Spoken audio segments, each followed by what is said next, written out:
네, 일단은 PPT 내용 시작해 볼 거고요. 이거는 이제 여기도 몇 분 들어와 계시기는 하지만 제가 이제 리온이라고 하는 PT샵에서 같이 진행했던 스터디, 그리고 제가 활동하는 팀 지진이라는 이제 운동과학 스터디 팀, 트레이닝 팀 스터디에서 진행했던 내용을 바탕으로 이제 준비를 해봤고, 스터디 제목 자체는 슬립,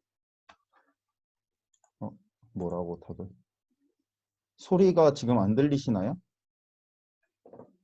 잘 들립니다. 잘 들립니다. 승겸쌤 소리 들리십니까? 지금 소리 관련된 피드백이 나와서 한 번만 확인할게.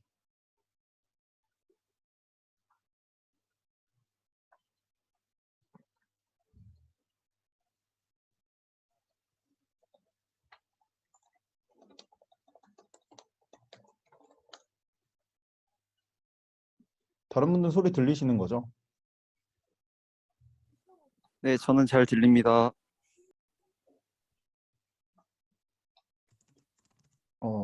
승겸쌤이 한 번만 확인을, 됐습니다. 네, 시작할게요. 일단은 제목 자체는 슬립 마크로 투 마이크로라고 해서 수면을 조금 바깥쪽부터 안쪽으로 들어가는 그런 순서대로 한번 진행을 해볼 거고, 사실 계층이고 층이라는 것을 확실히 나누기가 힘들기 때문에 조금 매끄럽지 않은 부분들도 있을 텐데 그냥 시간의 흐름처럼 봐주시면 조금 좋을 것 같다는 말씀 드릴게요. 한번 진행해 보겠습니다. 일단은 제 설명을 간단하게 하면요. 저는 지금 이제 건강한 운동이라고 하는 서울시 강서구 소재 발산동에 마곡동에 위치한 그런 PT샵에서 오전에 일하고 있어요. 그래서 4시에 일어나서 저녁 8시에서 9시 사이에 자는 그런 생활 패턴을 유지하고 있고요. 그리고 트레이닝팀 지진, 그리고 다들 팔로우 해주셨지만 잠자는 도시의 트레이너라고 하는 수면이랑 운동 쪽을 다루는 유튜브를 진행을 하고 있어요. 대학생 때는 이제 뭐 맵스라고 하는 대학 동아리에 이제 1대 회장을 역임을 하면서 이런 운동과학들을 공부하고 있었고요. 현재 뭐 건강운동관리사는 이번에 모든 이제 서류 제출이나 마무리해서 합격 발표만 기다리고 있는 상황이고, 최근에는 이제 수면 코칭 지도사라는 뭐 사설 자격이긴 하지만 제 네이밍에 좀 도움이 될 만한 자격들도 취득을 했고, 뭐 여러 이제 뭐 스터디, 뭐 교육, 그리고 대학교 멘토링까지도 진행을 하면서 이렇게 커리어를 조금 쌓아가고 있어요. 그리고 뭐 학부는 경희대학교 스포츠학과 학부 우수 졸업하면서 마무리를 했었고요. 그래서 이제 이런 커리어를 쌓아온 사람이고 공부를 하고 있다는 거 말씀드리기 위해서 이제 간단한 프로필 준비했고요. 이제 스터디를 한번 시작을 해볼게요. 스터디보다는 교육이란 말을 쓰고 싶었던 거는, 스터디는 저는 일단은 상호 관계에 의해서 서로 발표를 준비하는 작업이라고 생각을 하는데, 어쨌든 이 수면 교육이라고 하는 거는 제가 계속 준비를 할 거기 때문에 좀 거창해 보이지만 일단 교육이라는 말을 썼다는 것 다시 한번 양해를 부탁드릴게요. 일단은 조금 궁금했던 거는 댓글창에 남겨주시면 감사하겠는데, 혹시 제 수면 이야기 왜 들으러 오셨는지 조금 채팅창에 간단하게 남겨주실 수 있는 분들이 있다면 좀 남겨주시면 좋을 것 같다는 생각을 해요. 그걸 바탕으로 좀 저도 생각을 해보면 좋을 것 같아서 왜 들으러 오셨는지 좀 공유를 해주실 수 있는 분들이 계실까요?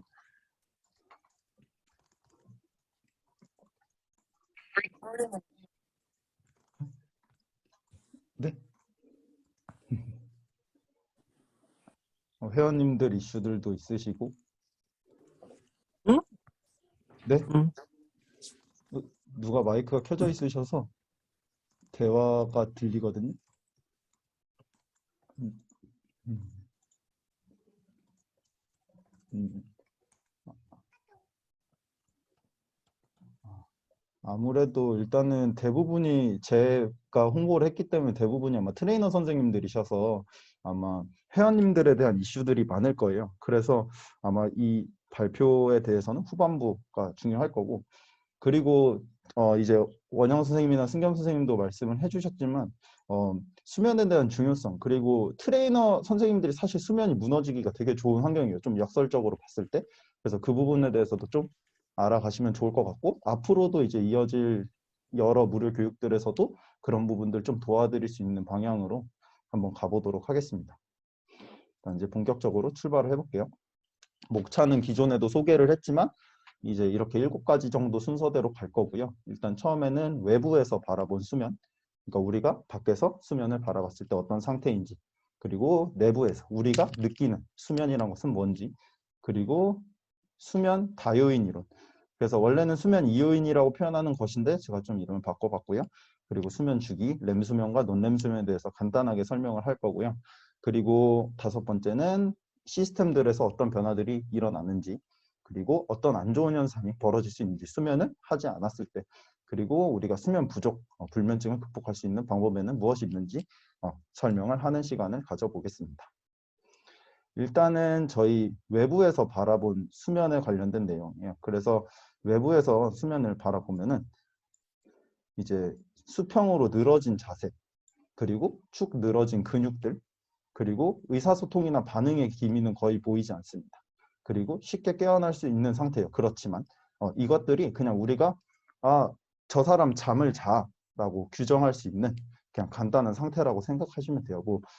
물론 뭐 그냥 쓰러져 있는 자세랑도 유사할 수 있겠지만 우리가 수면을 바라봤을 때 그냥 이런 사람이 우리는 잠을 잔다고 보통 생각해라고 하는 그런 상태라고 생각하시면 돼요. 그래서 이 부분은 어떻게 보면은 되게 무방비 상태예요. 되게 취약하죠. 사실 우리가 이 상태로 있으면 기존의 원시 시대였다고 한다면 적의 침입을 받았을 때, 동물들의 침입을 받거나 했을 때 전혀 대응할 수가 없는 상태죠. 네, 그런 식으로 수면은 되게 겉으로 보기에는 무방비한 상태입니다. 근데 그럼에도 모든 종은 잠을 잔다라고 표현을 해요. 이거는 이제 매슈워커라고 하는 저자가 쓴 Why Sleep, 우리는 왜 잠을 자야 할까라는 책에서 매슈워커가 언급한 이제 내용인데 단세포 생물들까지도 이제 잠이라는 것과 유사한 상태를 취하는 시기를 무조건 갖는다고 표현을 하고 있어요. 제가 그에 관련된 연구를 살펴본 것은 아니지만 그 책에서는 그렇게 표현을 하고 있습니다. 그래서 이런 무방비 상태임에도 모든 종은 잠을 잔다는 것은 그만큼 수면을 했을 때 얻는 이점들이 많다는 것을 이제 방증하는 것이겠죠. 네, 그래서 저는 이 말을 되게 좋아하는데 어쨌든 외부에서 수면을 바라봤을 때는 이런 상태를 가지고 있다. 하지만 우리는 잠을 잔다라는 것을 통해서 수면의 중요성을 먼저 좀 알리고 가겠습니다. 자, 그 다음은 우리가 잠을 자고 나서 느끼는 상태라고 생각하시면 되는데 일단은 우리가 잠을 자고 있을 때 밖에서 무슨 일이 일어났는지는 사실 잘 알지 못해요. 그리고 우리가 얼마나 잤는지도 사실 모르죠. 우리가 일어나서 알람 시계를 봐야 내가 몇 시간 정도 잤구나, 아니면 뭐 애플워치, 요즘에는 워치나 이런 데서 기록해주는 그런 걸 봐야 내가 몇 시간 잤구나 알지. 내가 실제로 눈 감았다 뜨면은 아침이죠. 그래서 시간의 왜곡도 생기고, 그리고 아까 말했듯이 외부에서 바라봤을 때도 약간 이 사람이 의식이 없어 보일 정도로 외부랑 소통이 안 된다고 생각하는 그런 느낌이 드는데 실제로 우리가 그런 상태를 가지고 있죠. 내부에서 우리의 잠을 바라봤을 때. 그래서 이게 왜 내부에서 바라본 수면의 상태에 대한 설명이라고 생각하시면 되고요. 그 다음은 이제 조금 더 들어가서 수면 다요인 이론이라는 걸로 설명을 해보겠습니다. 원래는 대부분 검색해 보시면은 투 프로세스 모델, 수면의 이요인 이론이라고 검색을 하시면 많이 나올 부분이에요. 그래서 간단하게 좀 설명을 하면 2가지 리듬이 있다. 그래서 프로세스 C, 일주기 리듬, 우리가 흔히 서카디언 리듬이라고 하는 들어보신 분들 있을 거예요. 뭐 아니 생체 리듬, 그런 이제 자연스러운 내생적인 리듬이 있고, 그리고 프로세스 S라고 하는 수면 압력이 있어요. 그래서 이제 여기 보시면 여기 이제 뭐라고 하지? 이 그래프 보시면은 호메오스태틱 프로세스라고 하는 이런 과정하고 서카디언 프로세스라는 과정이 있는데 이 S와 C가 이게 합쳐지면은 이제 아래쪽에 그래프를 따르거든요. 그래서 이제 잠을 자는 시간을 보면 23시라고 여기서 기준을 삼고 있는데 이 둘의 차가 클 때 그냥 수면이란 상태에 우리가 입면을 하게 된다고 하는데 이 수면이란 상태에 돌입을 하게 됩니다. 이 S와 C의 차이가 클 때. 그래서 이 2가지 리듬 자체는 그냥 자연스럽게 이루어지는 리듬이라고 생각하시면 되는데 일단 일주기 리듬에 해당하는 거는 우리 몸에 가지고 있는 것들 중에 거의 대부분이 리듬을 가져요. 뭐 체온도 그렇고 각성 상태도 그렇고 호르몬, 여러 가지 호르몬들, 뭐 인슐린도 일주기 리듬을 따르고요. 뭐 여러 가지 성장 호르몬 자체도 일주기 리듬을 따르고 뭐 여러 가지 것들이 일주기 리듬을 다 따르게 돼요. 그리고 나서 이제 프로세스 S는 수면 압력이라고 하는데 어떻게 보면 피곤함, 피로라고 생각하셔도 될 것 같아요. 우리가 이제 잠을 자고 일어나고 일어나서 여러 가지 생활을 하면 우리 이제 몸에 아데노신이라는 애들이 쌓이는데 그것들이 축적되면 우리가 수면압이 높아진다라고 표현을 하고 그것과 일주기 리듬 사이에 간극이 커졌을 때 이제 우리가 잠에 든다고 표현을 하는 거죠. 프로세스 S 수면압력 아데노신 관련해서는 카페인도 되게 연관성이 커요. 그래서 우리가 보통 좀 이따도 설명을 하겠지만 커피를 밤에 마시면 잠이 안 오는 것이 이제 카페인이 아데노신과 되게 닮아 있다. 그래서 아데노신이 쌓이는 것을 이제 방해를 하죠. 얘네들이 아데노신이 수용체에 가서 붙어야 되는데 카페인 자체가 수용체에 갖다 붙어서 우리가 잠을 못 자게 하는 그런 현상들이 일어나는 것도 이런 원리에 의해서 카페인이 수면을 방해하는 것이기 때문에 알아두시면은 좋지 않을까라는 생각을 합니다. 여기서 조금 추가적으로 일주기 리듬에 대해서 설명을 하면은 일주기 리듬 관련해서는 보통 이제 미모사라는 얘들의 실험을 많이 언급을 해요. 뭐 햇빛이 없어도 꽃이 뭐 이렇게 피고 지는 거. 그래서 그거를 사람 가지고 예전에 연구를 했었대요. 그래서 빛이 없는 상태에서 이제 누구야? 사람 자체를 동굴에다가 갖다 놨는데 그냥 계속 그냥 그 안에서 생활하게 하면은 일정한 생활 패턴이 만들어진다고 해요. 그래서 이제 일주기 리듬이라는 걸 발견을 하게 됐어요. 사람의 몸에 내생적인 리듬이 분명히 존재한다. 빛이 없어도. 하지만 우리의 생활 안에서는 그 일주기 리듬에 영향을 주는 이런 여러 매개 변수들이 존재를 하는데 그 중에 이제 가장 강력한 것이 빛이고 특정 생체 리듬을 연구하는 곳에서는 음식도 엄청나게 강조를 합니다. 그리고 실제로 저희가 운동하는 것도 그 일주기 리듬의 매개 변수의 일종이에요. 그래서 이런 일주기 리듬에 영향을 주는 애들을 독일식 표현으로 자이트 개버라고 얘기를 해요. 그래서 자이트는 시간이라고 하고요. 개버는 우리가 생각 기버, 주는 자. 그래서 시간을 주는 자라고 해서 빛, 음식, 움직임 등을 보통 이런 자이트 개버라고 표현을 해요. 그래서 빛이 우리의 일주기 리듬을 조정하는 거를 조금 어떻게 보면 메커니즘적으로 설명한 것들을 조금 옆에다 정리를 해봤는데 보통은 이제 내생적인 일주기 리듬이 돌아가지만 우리가 일어났을 때를 가정을 하면은 우리가 빛을 쐬요. 그럼 그 빛이 이제 IPRGC라고 하는 이제 망막 신경절 세포 망막에 갖다 이제 붙습니다. 빛이 특히 파란색 빛이 붙어요. 청색광이. 그럼 걔네들이 이제 멜라놉신이라는 단백질을 생성을 하고 걔네들이 이제 신호를 SCN이라고 하는 시상하부 쪽에 있는 식교차상액에다가 신호를 보내면 그 식교차상액이 시상하부에 또 이제 정보를 전달을 하고 그러면 솔방울샘에서 멜라토닌이 분비가 줄어듭니다. 그러면서 우리는 이제 우리가 깨어날 상태구나 라는 걸 알게 돼요.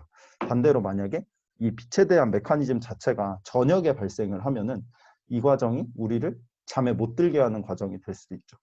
그런 것 왜냐면 우리가 보통 뭐 자기 전에 스마트폰 같은 거 이렇게 해가지고 본다고 했을 때 다른 사람은 필기가 가능하거든요. 그래서 이 빛이라는 것들이 이제 밤에 우리를 괴롭힌다고 한다면 이런 작용이 똑같이 발생해서 시간을 주지 않아야 될 때 우리한테 시간을 주는 거죠. 그래서 잠을 방해하게 되는 그런 상황이기 때문에 이 메커니즘을 이해하고 있는 것은 우리가 잠을 잘 잘 수 있는 방법들을 조금 더 잘 설명하고 잘 이해하고 잘 실천할 수 있는 그런 방향이 될 것 같아요. 그래서 이런 빛이 결국에는 눈에 들어오면 우리의 멜라토닌을 떨어뜨려서 원래 잠 잘 잘 때 멜라토닌 보충제를 먹거나 멜라토닌 얘기들이 많이 나오는데 이런 이유거든요. 멜라토닌이 높아져야 잠이 잘 오니까. 그래서 이런 것들이 이제 일주기 리듬을 조정할 수 있다. 빛이 가장 강력한 인자라는 건 변함이 없다는 거 이렇게 말씀을 드리고요. 그 다음에는 수면 주기 쪽으로 한번 넘어가 볼게요. 그래서 우리가 흔히 알죠. 뭐 이런 것들은 렘수면하고 논렘수면이라는 게 있다. 그래서 논렘수면 자체는 이제 세 단계로 보통 분류를 하고 네 단계로 분류를 하기도 하는데 세 단계로 분류를 하기도 하고요. 그래서 전체적인 흐름으로 보면은 한 사이클당 아니면은 이제 수면 자체로 봤을 때 잠에 들고 입면을 하고 논렘 수면하고 램 수면 하고 이런 순서라고 생각을 하시면 되고 그 사이클이 약간 계속 돌아가는데 인면은 한 번 하면은 유지가 되니까 인면 논램 수면 램 수면 뭐 이렇게 계속 이렇게 반복된다고 생각을 하시면 돼요. 그래서 N3 그러니까 논램 수면 3단계는 특히 서파 수면이라고 하는 표현을 사용하기도 하고요. 논램 수면 두 번째 단계에서는 우리가 수면 방추라고 하는 기억에 관련된 이런 뇌파, 뭐 정확하게 이제 수면 방추의 기능이 완벽하게 밝혀진 건 아니라고 알고 있는데 이런 장기 기억하러 갈 때 많이 나오는 수면 방추라고 하는 것들이 N2에서 가장 많이 나온다고 합니다. 그리고 렘 수면은 우리가 흔히 아는 꿈의 수면이라고 할 수 있죠. 우리가 꿈도 꾸고 렘이라고 하는 거는 이제 레피드 아이 무브먼트라고 해서 눈이 엄청나게 빠르게 움직이는 수면 상태라고 생각하시면 돼요. 이 논렘 수면과 렘 수면은 이제 사이클이 반복이 되는데 이제 보통 이 한 사이클에 90분 정도 소요가 된다고 해요. 그러니까 이제 계속 여기 그냥 봤을 때는 선을 그어놓지 않으면 과연 이게 사이클이 도냐라고 표현할 수 있을 정도로 요상하기는 한데 명확하게 90분 정도에서 120분 사이로 사이클이 이렇게 돈다고 하고 4번에서 5번 정도 이 사이클이 돌면은 우리가 수면에서 깨어난다. 하지만 아직까지는 왜 논렘과 렘이 반복되는지에 대해서 과학적인 근거는 크게 밝혀지지 않은 것으로 알고 있으나 이런 수면 책들을 찾아보면 논렘과 렘 수면의 기능 자체가 조금 다르기 때문에 반복되면서 우리의 수면 상태가 이어져야 더 많은 부분에서 우리 몸을 정리하는데 이점이 있다고 약간은 인문학적으로 표현하는 그런 내용들을 좀 저는 접한 것 같아요. 그리고 재밌는 점은 우리가 기상 시간에 가까워질수록 그 깊은 수면의 단계, 이 슬로우 웨이브 슬립이라고 하는 N3 단계들의 시간들이 많이 줄어들고요. 렘 수면의 시간이 늘어나요. 그만큼 렘 수면은 사실 뇌파 자체나 여러 가지 특성들을 봤을 때 근육의 이런 작용이 없을 뿐이지 거의 깨어났을 상태랑 유사하거든요. 그래서 그 깨어짐의 상태가 점점 비중이 늘어납니다. 깨어나는 상태. 사이클 4, 5에 가까워질수록 실제로 잠시만. 실제로 이쪽에 보시면 알겠지만 렘 수면 쪽의 단계의 비율들이 높아지는 것을 확인할 수 있어요. 그리고 되게 재밌는 거는 우리가 너무 피로해지거나 한다면은 오히려 막 서파 수면의 단계가 늘어난다든지 렘 수면 시간이 줄어든다든지 이런 식으로 우리 몸이 자연스럽게 우리 몸 자체의 상태에 따라서 수면의 주기 자체도 약간씩 변화를 시키더라고요. 예를 들면은 오전에 운동을 많이 하시는 분들은 렘 수면의 비율이 줄어들어요. 왜냐하면 우리 몸에 스트레스 풀한 상황들이 많아지기 때문에 조금 더 우리가 흔히 생각했을 때도 딥슬립을 하면은 회복이 된다라고 직관적으로 알고 계실 텐데 그것처럼 우리가 깊은 수면의 양을 늘립니다. 실제로. 물론 렘 수면의 이점도 있지만 서파 수면의 이점을 끌어올리기 위해서 우리 몸이 그냥 자연스럽게 그런 상태들을 조금 만들어요. 그런 것들도 되게 재밌게 볼 수 있죠. 이 수면 주기라는 거에서 우리가 그냥 수면이 고정돼 있는 거 아니고 그냥 죽어 있는 상태가 아니라 우리의 깨어 있는 상태 수준에 맞춰서 수면 자체도 계속 변화를 한다라는 거. 어떻게 보면 약간 복잡계정 요소들 같은 것도 갖고 있지 않나라고 표현할 수 있을 것 같아요. 그리고 이제 뇌 기억 시냅스 이런 것들 측면에서는 논렘 수면과 렘 수면의 역할을 좀 나눠 놓는데 논렘 수면의 역할은 이제 회상하고 공고화예요. 그래서 조금 이따 뒤에서도 설명을 하겠지만 수면 의존적 기억 공고화라는 작용이 있고 그것들도 엄청 많이 연구될 정도로 논렘 수면, 특히 서파 수면에서 이 콘솔리데이션이라고 하는 공고화 작업은 되게 중요시 여겨지고 있어요. 그래서 공고화 작업이라고 하면은 그냥 우리 어떤 것들을 그냥 단단하게 만든다고 생각하시면 돼요. 뭐 시냅스에 가지치기를 한다던가 이런 작용들이 이제 논렘 수면에서 일어나고 실제로 초기 논렘 수면에서는 성장 호르몬 같은 것도 증가할 정도로 약간 동화 작용 관련된 것들도 좀 많이 일어난다고 알고 있고요. 그리고 렘 수면에서는 보통 렘 수면은 꿈의 수면, 창의성을 제어하는 수면이다라는 표현을 할 정도로 이제 통합과 이제 창의성 만들어내고 기억 관련된 논문들을 조금 봤는데 논렘 수면에서는 그 서술적 기억들이 많이 이제 다듬어지는 그런 현상이 벌어지고 렘 수면에서는 이제 절차적 기억들이 많이 이제 다듬어진다는 표현도 사용을 하더라고요. 뭐 상호적으로 아예 뭐 논램 수면에서 그 서술적 기억을 다 처리하고 램 수면에서 절차적 기억을 다 처리하는 건 아닌데 약간의 그런 기능이 나눠져 있다라고 표현하는 논문들도 최근에 좀 읽었었어요. 그래서 이런 것들도 나중에 제가 조금 더 자세히 소개할 기회가 된다면은 이런 어쨌든 운동 전공을 하는 사람으로서 이제 운동 학습 측면에서도 한번 나중에 정리를 해가지고 수면을 표현하는 그런 시간을 한번 가져보도록 하겠습니다. 어쨌든 논램 수면과 램 수면의 역할은 이렇게 약간 논램 수면은 좀 정리하는 느낌, 램 수면은 또 새로운 것들을 창발해내는 느낌이라고 생각해 주시면 좀 재밌게 이해하실 수 있을 것 같아요. 그리고 이제 조금 더 이제 들어가서 시스템별로 어떤 변화들이 좀 일어난다고 보통 서적들이나 논문들에서 표현을 하고 있는지 한번 알아보도록 할 텐데요. 일단은 수면 자체가 저희가 흔히 생각할 때 휴식, 회복 전략 이렇게 좀 생각을 하는 것처럼 자율신경계 측면에서는 교감신경계보다는 부교감신경계 상태가 높아집니다. 얘들이 뭐 스위치라고 표현하기도 하지만 약간 이런 시소처럼 표현도 하는데 부교감신경계 상태 자체가 조금 더 우위에 있어서 우위에 있는 상태를 이제 수면에서 보여주고 있습니다. 그리고 뇌는 뇌 자체의 혈류량이 깨어있을 때보다 잘 때 더 높다는 보고들도 있더라고요. 그래서 이런 뇌에서 뭔가 많은 일들이 벌어진다. 물론 뇌가 중앙통제자가 일 수도 있고 아닐 수도 있지만 어쨌든 잠을 잘 때는 약간 뇌에 뭔가 포커스가 맞춰서 일어난다라고 많은 서적에서 표현을 하고 있고요. 그리고 이제 중요한 거는 이제 글림프 시스템에 대한 이야기가 있어요.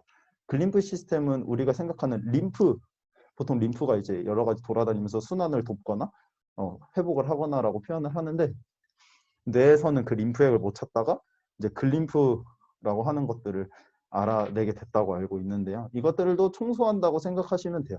어떤 액들이 뇌척수액이 이렇게 올라가면서 저희 마치 막 혈액에서 당이나 뭐 이런 것들 교환되고 그 농도 압력 차이에서 이렇게 교환되듯이 글림프 시스템은 어떤 거냐면 그 뇌척수액이 올라가면서 여러 뇌에 쌓인 노폐물들을 끌어당겨서 얘가 싹 다시 내려갑니다.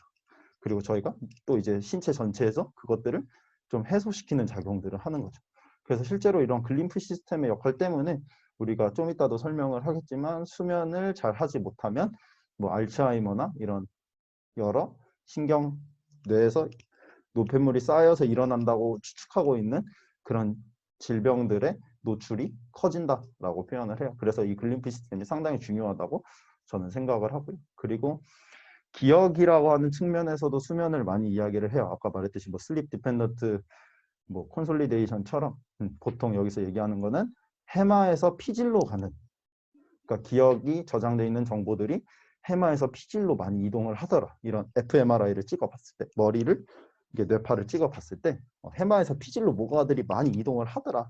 그래서 그것들이 이제 우리가 자면서 장기 기억으로 많이 흘러가더라라고 이야기를 하고, 그리고 제가 이제 영어 논문들을 읽으면서 엄청나게 자세히 읽어본 거는 아니지만 잠을 자면서 연결이 이어졌다가 풀렸다가 이런 것들을 반복하면서 계속 공고화되는 것 같아요. 이제 멀티레벨이라고 표현을 하는데 뭐 단순히 해마에서 피질로만 가는 게 아니라 처음에는 해마와 피질을 연결했다가 그 연결을 끊고 피질 사이의 연결들을 강화하고 해마 사이의 연결들을 강화하고 뭐 이런 작용들도 좀 일어난다고 해요. 이 부분도 제가 조금 더 공부를 해서 채울 수 있을 때 조금 또 풀어볼 예정이고요.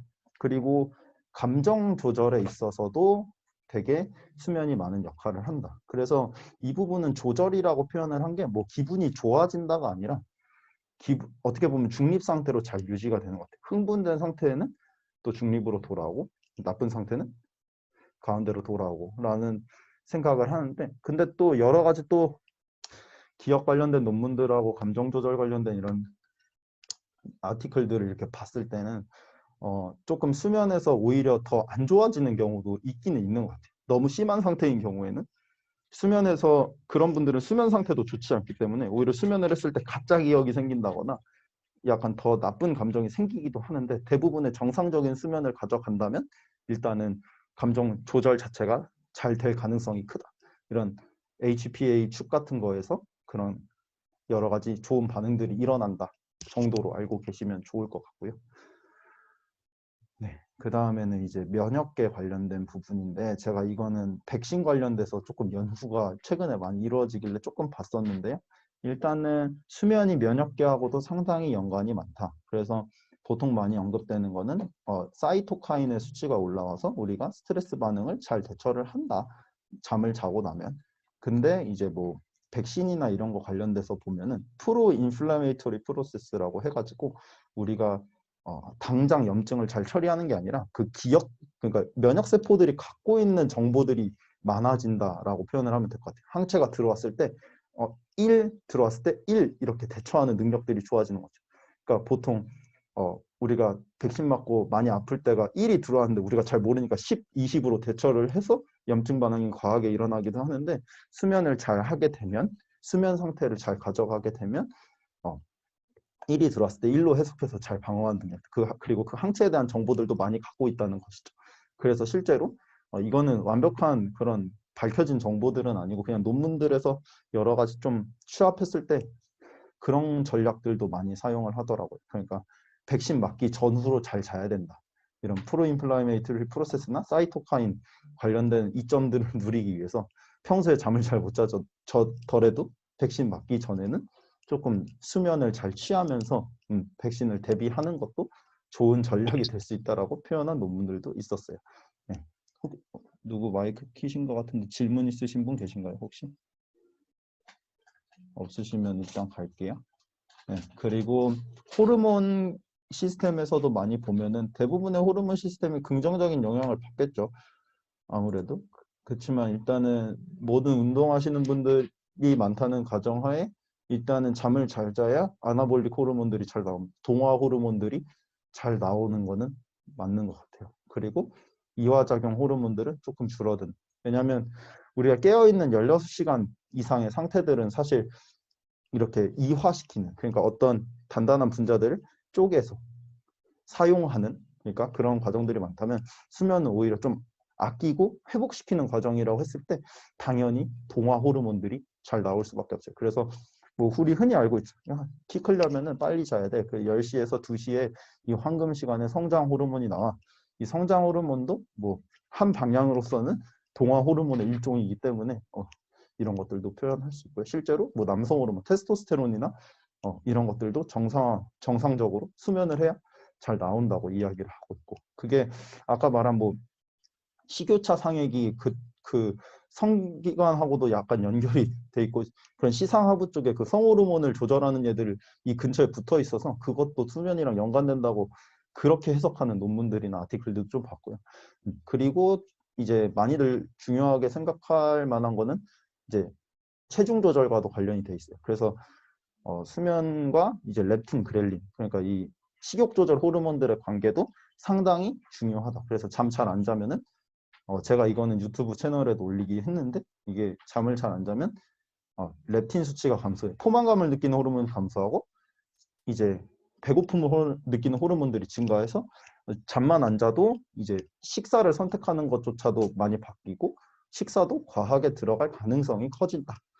라고 이제 보고를 하고 있죠. 물론 아니신 분들도 있겠지만 대개는 그렇다라고 표현을 하고 있습니다. 이런 식욕 관련된 호르몬들도 분명히 연관성이 수면과 크다라는 보고들이 많이 이어지고 있고요. 네, 아무래도 이런 뇌나 아니면 신체 자체에서 회복 과정이나 재조정 과정들이 잘 안 일어나기 때문일 거라고 생각을 합니다. 그리고 나서는 이제 근육계 관련된 것들 또 있어요. 이것들은 뭐 최근에 뭐 여러 외국 사이트 논문 리뷰를 해주는 사이트에서 누가 이런 게 올라왔다 해서 제가 보내주셔가지고 제가 좀 봤었는데 일단은 마이오피에스라고 하는 근합성 효소의 분비가 증가를 한대요. 잠을 자면. 그러니까 결국엔 근육을 합성시키는 효소들도 증가를 하고 한간에는 이제 잠을 잘 자서 근육 합성 효소 분비가 올라가는 것보다는 수면 부족을 하면 이런 합성을 하는 과정들이 많이 감소를 한다. 그래서 이제 잠을 잘 자야 우리가 근손실 안 온다. 라고 이제 얘기를 할 수도 있을 거고 그리고 이제 보통 수면이라는 과정 자체가 이 대사율 이 부분은 사실 근육계에 끼워 넣고 싶지는 않았는데 그냥 전반적으로 우리 몸이 대사율을 좀 떨어뜨리긴 해요. 그래서 이제 모든 회복 과정에 좀 관여를 하는 게 아닌가. 에너지를 쓰기보다는 이 에너지를 비축하는 과정이라고 좀 수면을 받아들일 수 있지 않을까 해서 이 파트도 조금 넣어봤고요.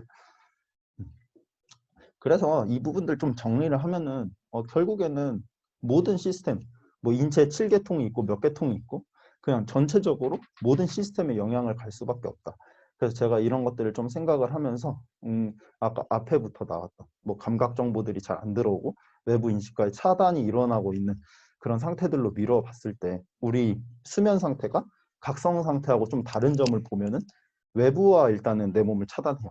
그 16시간 동안은 이렇게 제가 이제 줌으로나마 이제 여러분들한테 이야기를 하고 에너지 교환을 하듯이 뭐 실제로 앞에 몇 분 앉아 계시긴 하지만 이렇게 16시간 정도 깨어 있을 때는 우리가 외부와 에너지 교환을 엄청나게 많이 하고 다니는 어떻게 보면 열린계라고 하는 성질들을 갖고 있는 게 인간인데 잠을 잘 때만큼은 약간의 감각 정보들이 들어오고 교환은 하겠지만 그 부분들을 거의 대부분 차단을 하고 우리 몸을 좀 정리하는 우리 안에서의 상호작용들을 많이 일으키는 단계가 아닐까.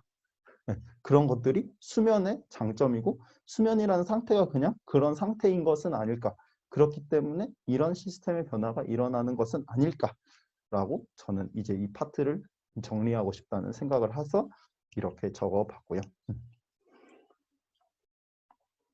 그러면은 아까도 계속 언급하면서 넘어왔지만 수면이 부족할 때 나타나는 안 좋은 현상, 증상.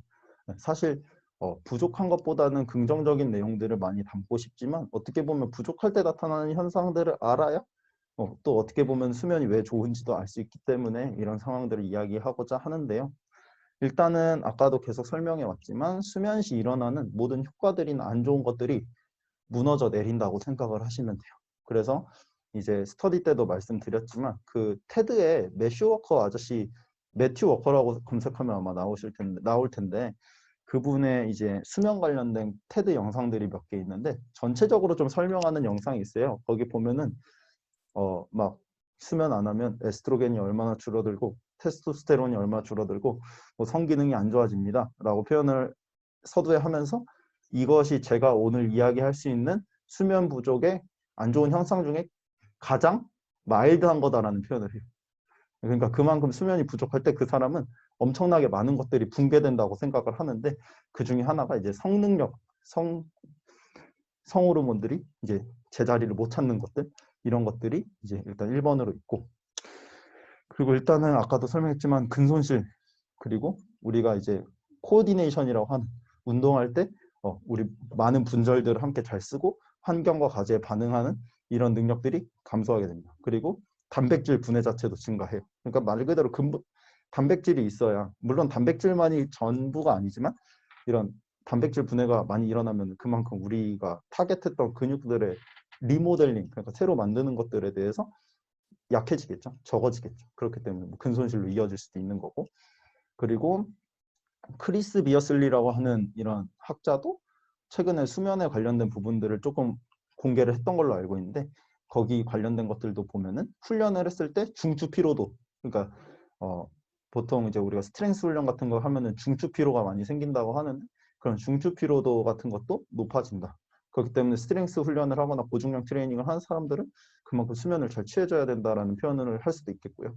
그리고 백신 접종 이후에 항체 형성 수치 자체도 줄어들고 그리고 아까 계속 장기 기억화라는 얘기도 했지만 기억력 감소하고 뭐 집중력 감소하고 창의력도 감소하겠죠. 렘수면이 창의력에 관련된 부분이기 때문에 그래서 이런 부분들도 감소를 한다. 그리고 특정 암 발생 확률도 증가를 한다고 해요. 뭐 유방암 같은 거는 좀 이제 발생 확률이 증가한다고 하더라고요. 수면이 부족할 때. 그리고 아까 렙틴 그렐린 관련된 것도 있었지만 성장 호르몬이며 뭐 성호르몬이며 이런 것들이 관련돼서 비만의 확률들도 높아질 수 있다. 수면이 부족할 때. 그래서 이렇게 많은 것들이 우리가 수면이 부족할 때 나타날 수 있다고 봐요. 그래서 그냥 긍정적인 영향을 바라보고 수면 부족이나 불면증에서 나타날 수 있는 안 좋은 현상을 추측하셔도 되고 근데 보통 연구들은 부족한 걸 꼬집어서 잘 자라라고 이야기를 하는 편이긴 해요. 그래서 이 두 가지를 잘 보시면 좋을 것 같아요. 아무래도 저는 좀 포지티브한 걸 많이 알리고 싶지만 그런 상황이 그렇지 않기 때문에 이렇게 부족한 걸 좀 얘기를 해봤고요. 자, 그 다음에는 이제 조금 이제 어떻게 보면은 여기서부터가 여러분들이 조금 더 즐겁게 받아들이고 아, 이제부터 좀 쓸만하겠다라는 내용들이 나올 것 같은데 수면 부족을 극복할 수 있는 방법이에요. 그래서 일단은 수면 부족이라는 표현을 썼는데 한번 알아볼게요. 그래서 일단은 첫 번째로는 강조하고 있는 게 수면 교육에 관련된 내용이에요. 그래서 잠시만요. 네.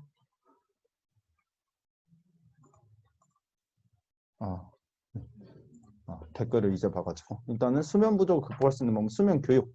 그래서 실제로 교육하는 겁니다. 우리가 운동시키는 분이라면 이 운동 왜 하는지, 우리가 왜 이런 반복 횟수에서 훈련을 해야 되는지, 뭐 통증 관련된 부분이라면 통증이란 무엇인지 이런 걸 교육을 하면 효과가 더 좋다고 알잖아요.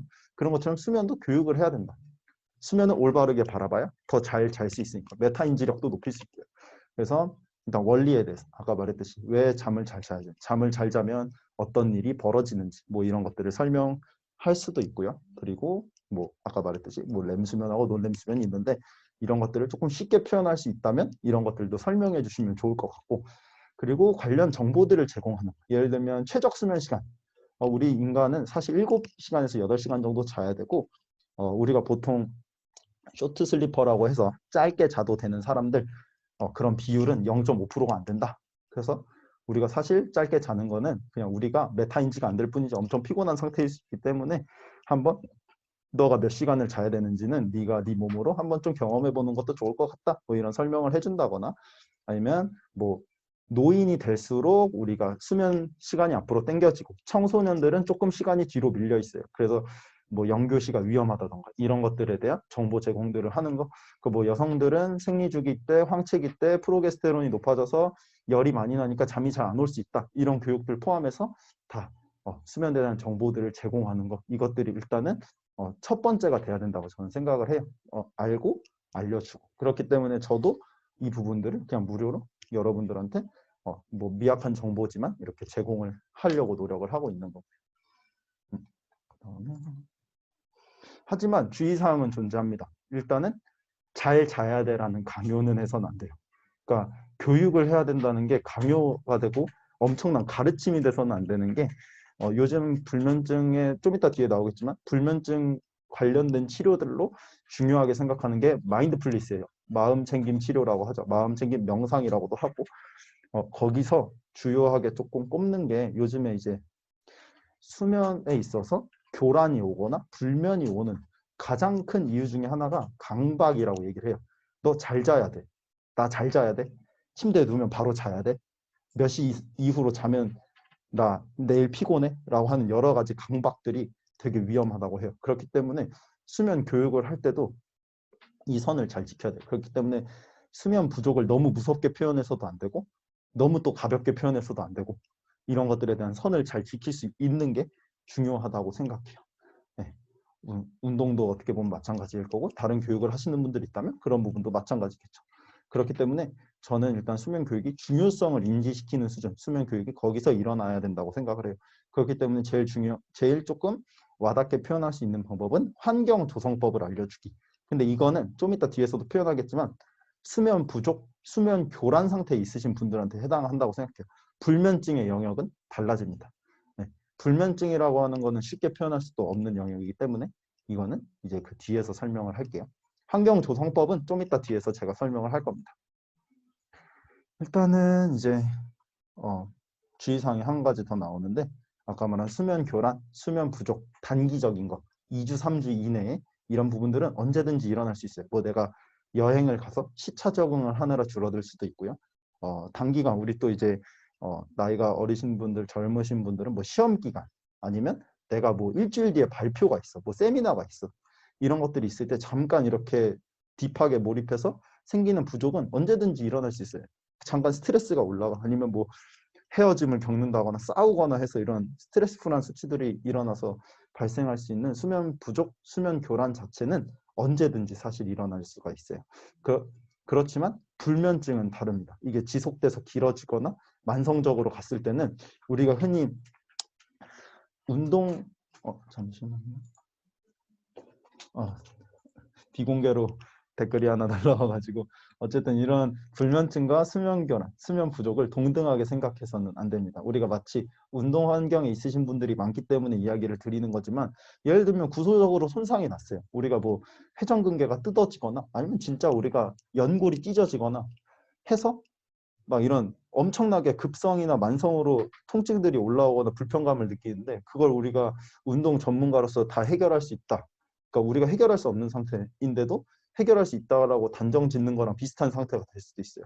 헛된 희망을 심어줄 수도 있는 거고 우리가 우리의 영역을 침범할 수도 있는 겁니다. 그렇기 때문에 불면증과 수면교란, 수면 부족 영역도 그거랑 좀 비슷하다고 보면 될 것 같아요. 운동과 치료의 영역들의 분간이 일어나듯이 그런 것들과 조금 비슷한 맥락으로 받아들이시면 될 것 같고 여기 준비한 사진은 그냥 간단하게 미국에서 많이 진행하는 짧은 자가 진단인데 이것들 3개월 이상 지속된 이 증상이 있으면 짧게나마 불면증을 체크할 수 있는 방법이 있고 수면의 질이나 불면증 판단하는 이런 척도나 기준은 마치 우리가 MBTI며 애니어그램이며 뭐 이런 거 성격 검사 있듯이 이것도 엄청 다양해요. 뭐 피츠버그 검사니 뭐니 해가지고 나중에 그것들도 소개할 수 있다면 한번 소개를 해보겠습니다. 어쨌든 불면증과 수면 부족 교란을 동일시 생각해서는 안 된다라는 점 항상 생각하고 가셔야 되고 저도 상당히 주의를 하고 있어요. 언어 선택에 있어서도 되게 중요한 내용이기 때문에 언급을 해봤고요.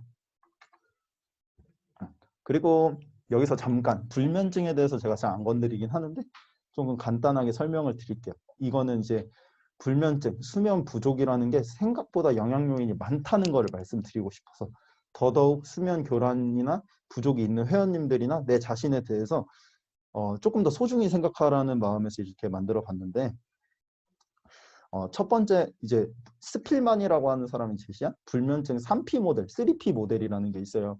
그래서 첫 번째는 이제 프리디스포징 팩터, 뭐 영어를 잘 아시는 분들이 더 잘 아시겠지만 프리디스포징 팩터, 두 번째가 프리시피테이팅 팩터, 그리고 세 번째가 펄페추에이팅 팩터인데 첫 번째는 개인적인 영향 요인이라고 생각하시면 돼요.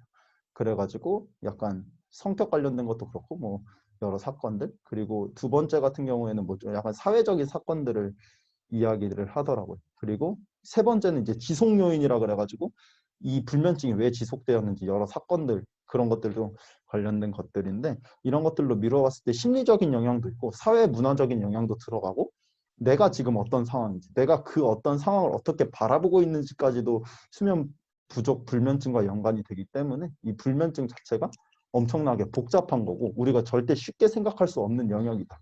그러니까 제가 이제 여러 명 예전에 수면 공부 처음 해놓고 되게 어떻게 보면 지금도 오만할 수 있지만 엄청 더 오만할 때 이런 거 지켜봐. 지키면 좋아질 거야. 라고 표현했던 것들이 사실 되게 오만하고 잘못된 것일 수도 있었다는 거죠.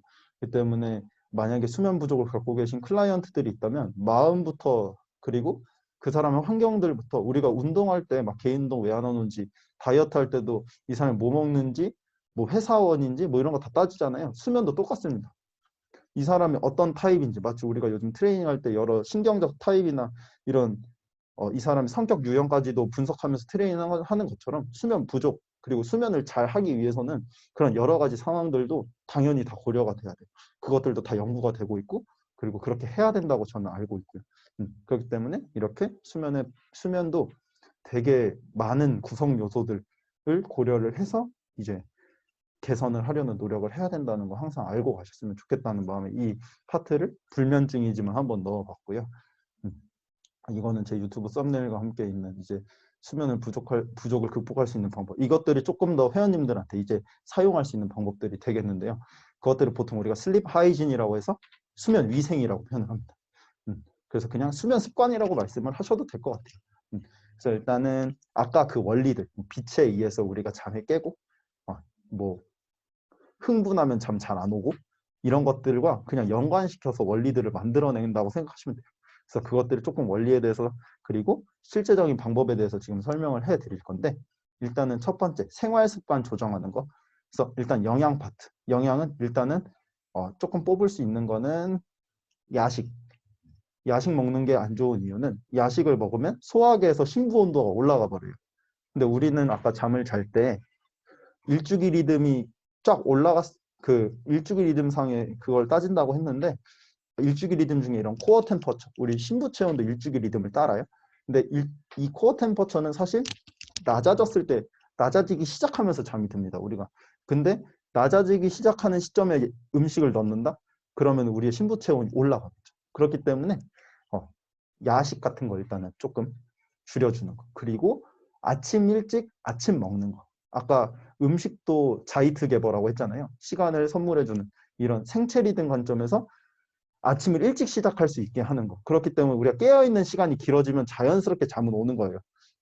그렇기 때문에 그 아침을 먹는 것 자체도 수면에 엄청나게 도움이 되고, 뭐 일단 이런 게 좀 대전제라고 하면은 조금 더 작은 걸로 들어가면 우리가 흔히 건강하게 먹는다는 거 있잖아요. 뭐 식이섬유 많이 먹고 단백질 잘 챙겨 먹고 이런 것들도 다 수면에 도움이 된다고 보고들이 이뤄지고 있어요. 그래서 막 자기 전에는, 그러니까 자기 전 마지막 저녁 식사, 자기 전에 보통 3, 4시간 전에는 섭취를 하라고 하는데요. 그때 먹을 때 뭐 식이섬유 풍부한 거, 단백질 충분한 거, 단순당이 너무 많이 들어가지 않은 음식들을 챙겨 먹으라는 얘기들을 많이 하고요. 그것들이 좀 영양에 관련된 정보들, 그리고 운동 관련된 정보들도 있어요. 아까 말했듯이 오전에 운동하는 거. 운동이 수면의 질이나 양에 미친 영향들이 많이 보고가 되고 있는데요. 아직 가설들은 너무 많아요. 이게 뭐 온도 때문이다, 뭐 그냥 운동의 영향이 아니라 아침에 나가서 운동을 했기 때문에 평소보다 빛을 많이 봐서 그냥 그 자체 효과가 있는 거다라는 얘기들이 많은데, 여러 가지 있는데 어쨌든 운동 자체는 도움이 됩니다. 저는 개인적으로 아침에 일어나서 햇빛 보면서 가벼운 운동들 하는 게 일단 수면에는 가장 좋다고 생각을 해요. 그리고 타이밍적으로 봤을 때는 유산소 운동은 그렇게 햇빛 있을 때 그렇게 고강도는 아닌 걸로 오전에 하면 좋을 것 같고, 저항성 운동은 보통 그런 일주기 리듬에 따라서 호르몬적인 특성상 3시부터 5시 사이를 보통 권장을 많이 하더라고요. 저항성 운동은. 근데 이제 회사원들이나 저희 트레이너들도 그 시간에 맞춰서 운동할 수는 없잖아요. 사실. 그래서 이제 더 조사를 해보니까 안 하는 것보단 무조건 운동을 언제든 하는 게 좋다. 다만 안 좋은 수면 자체에 도움이 되지 않는 운동은 잠자기 3시간 이내, 한두 시간 이때 하는 고강도 운동들은 아까 그 신부체온 관점에서 봤을 때 도움이 안 될 수 있다. 근데 또 운동선수들은 심리적인 부분에서 그렇게 고강도 운동하고 쓰러져 자는 게 또 도움이 된다는 보고들도 있어요. 그 때문에 일단은 운동은 무조건 하는 게 수면에 도움이 된다. 왜냐하면 아까 말했듯이 뭐 아데노신 같은 피로물질들을 쌓기도 유리하기 때문에 운동은 하시는 것이 좋다. 음. 그리고 기타 생활 습관들이 있는데 이것들은 약간 밑에서 설명을 할게요. 그래서 뭐 빛 관련된 부분들도 생활 습관의 일종이 될 겁니다. 뭐 예를 들면 아까 말한 아침에는 햇빛 꼭 쐬고, 그리고 밤에는 잠자기 1시간 30분 전에는 스마트폰 같은 블루라이트를 보지 않기.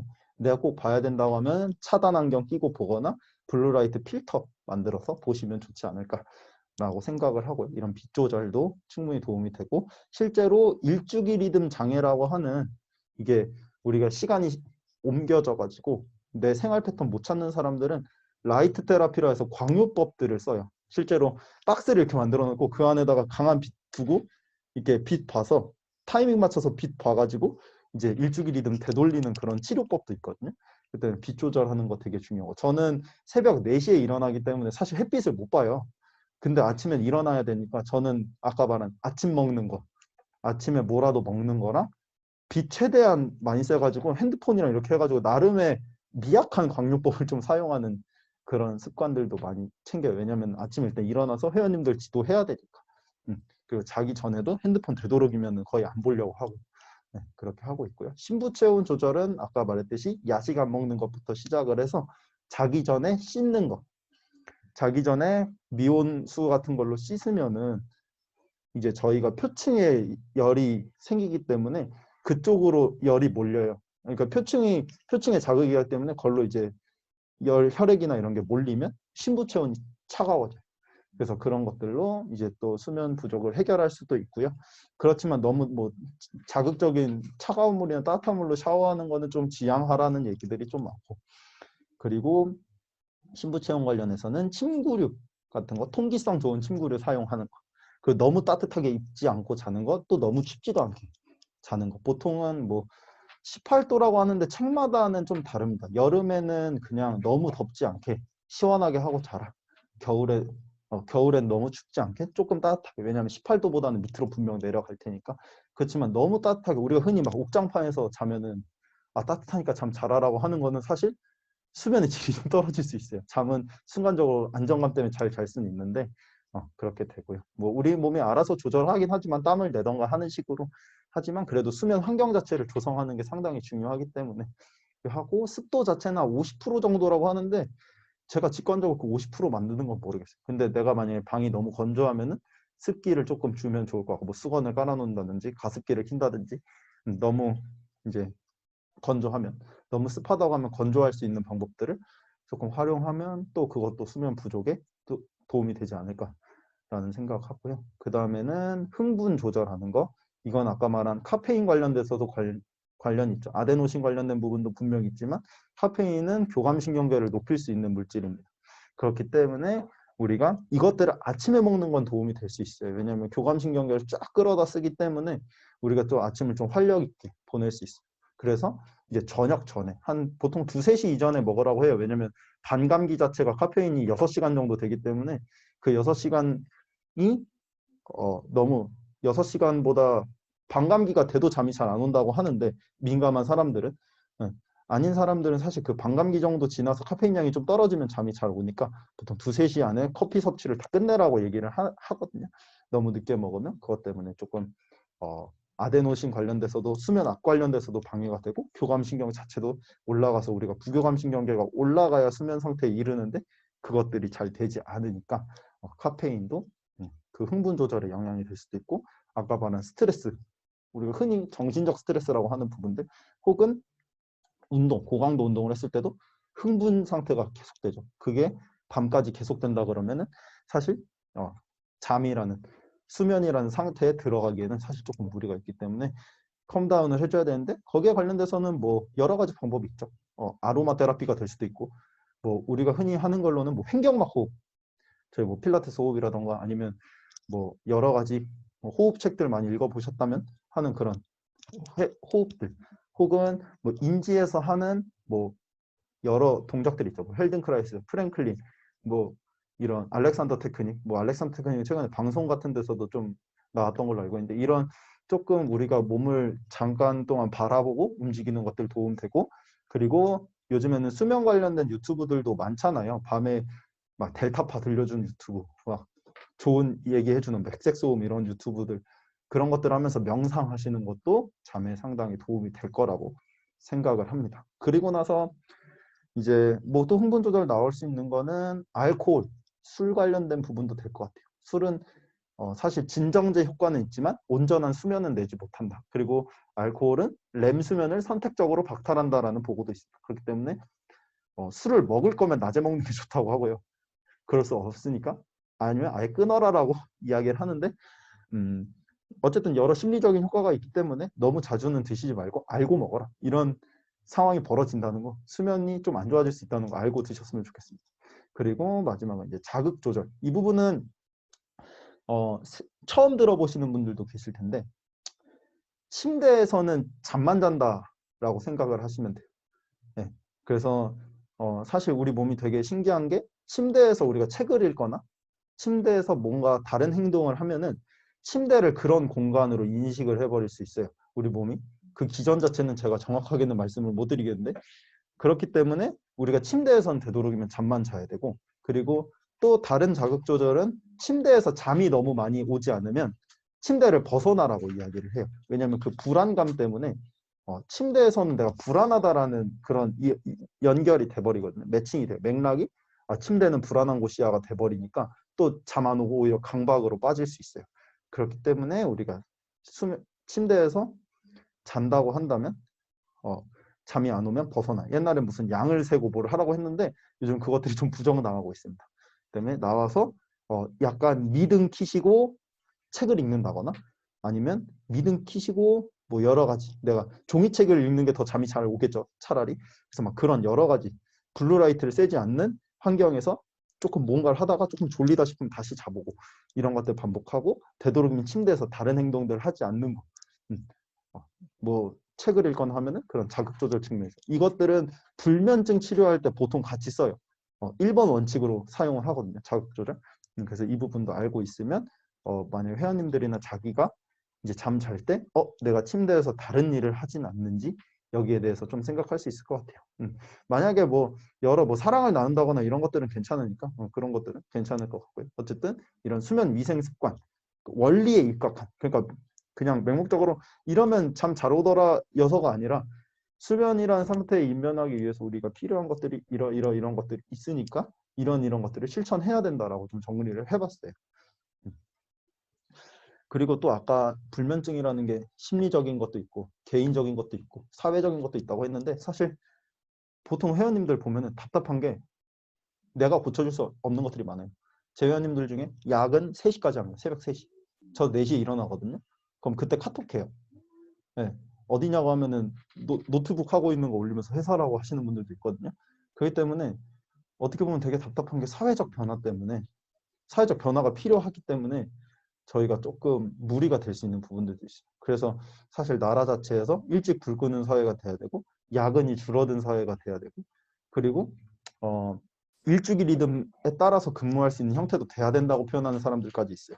왜냐하면 잠 자체는 7, 8시간 자는 게 보통 평균적이지만 학자들에 따라 다르지만 일주기 리듬 자체는 많이 다를 수 있다. 왜냐하면 원시 시대로 갔을 때 물론 이것들이 부정하시는 분들도 있고 저도 때로는 이 부분이 과연 우리 현대까지 유전자로서 전달이 됐는가에 대한 의문들은 있지만 옛날에는 보초를 서듯이 잤대요. 아까 처음으로 쭉 돌아가 보면 우리 아까 잠잘 때 되게 그거 하다고 했잖아요. 그 뭐라 그래. 모든 종은 잠을 자는데 되게 취약하다고 했잖아요.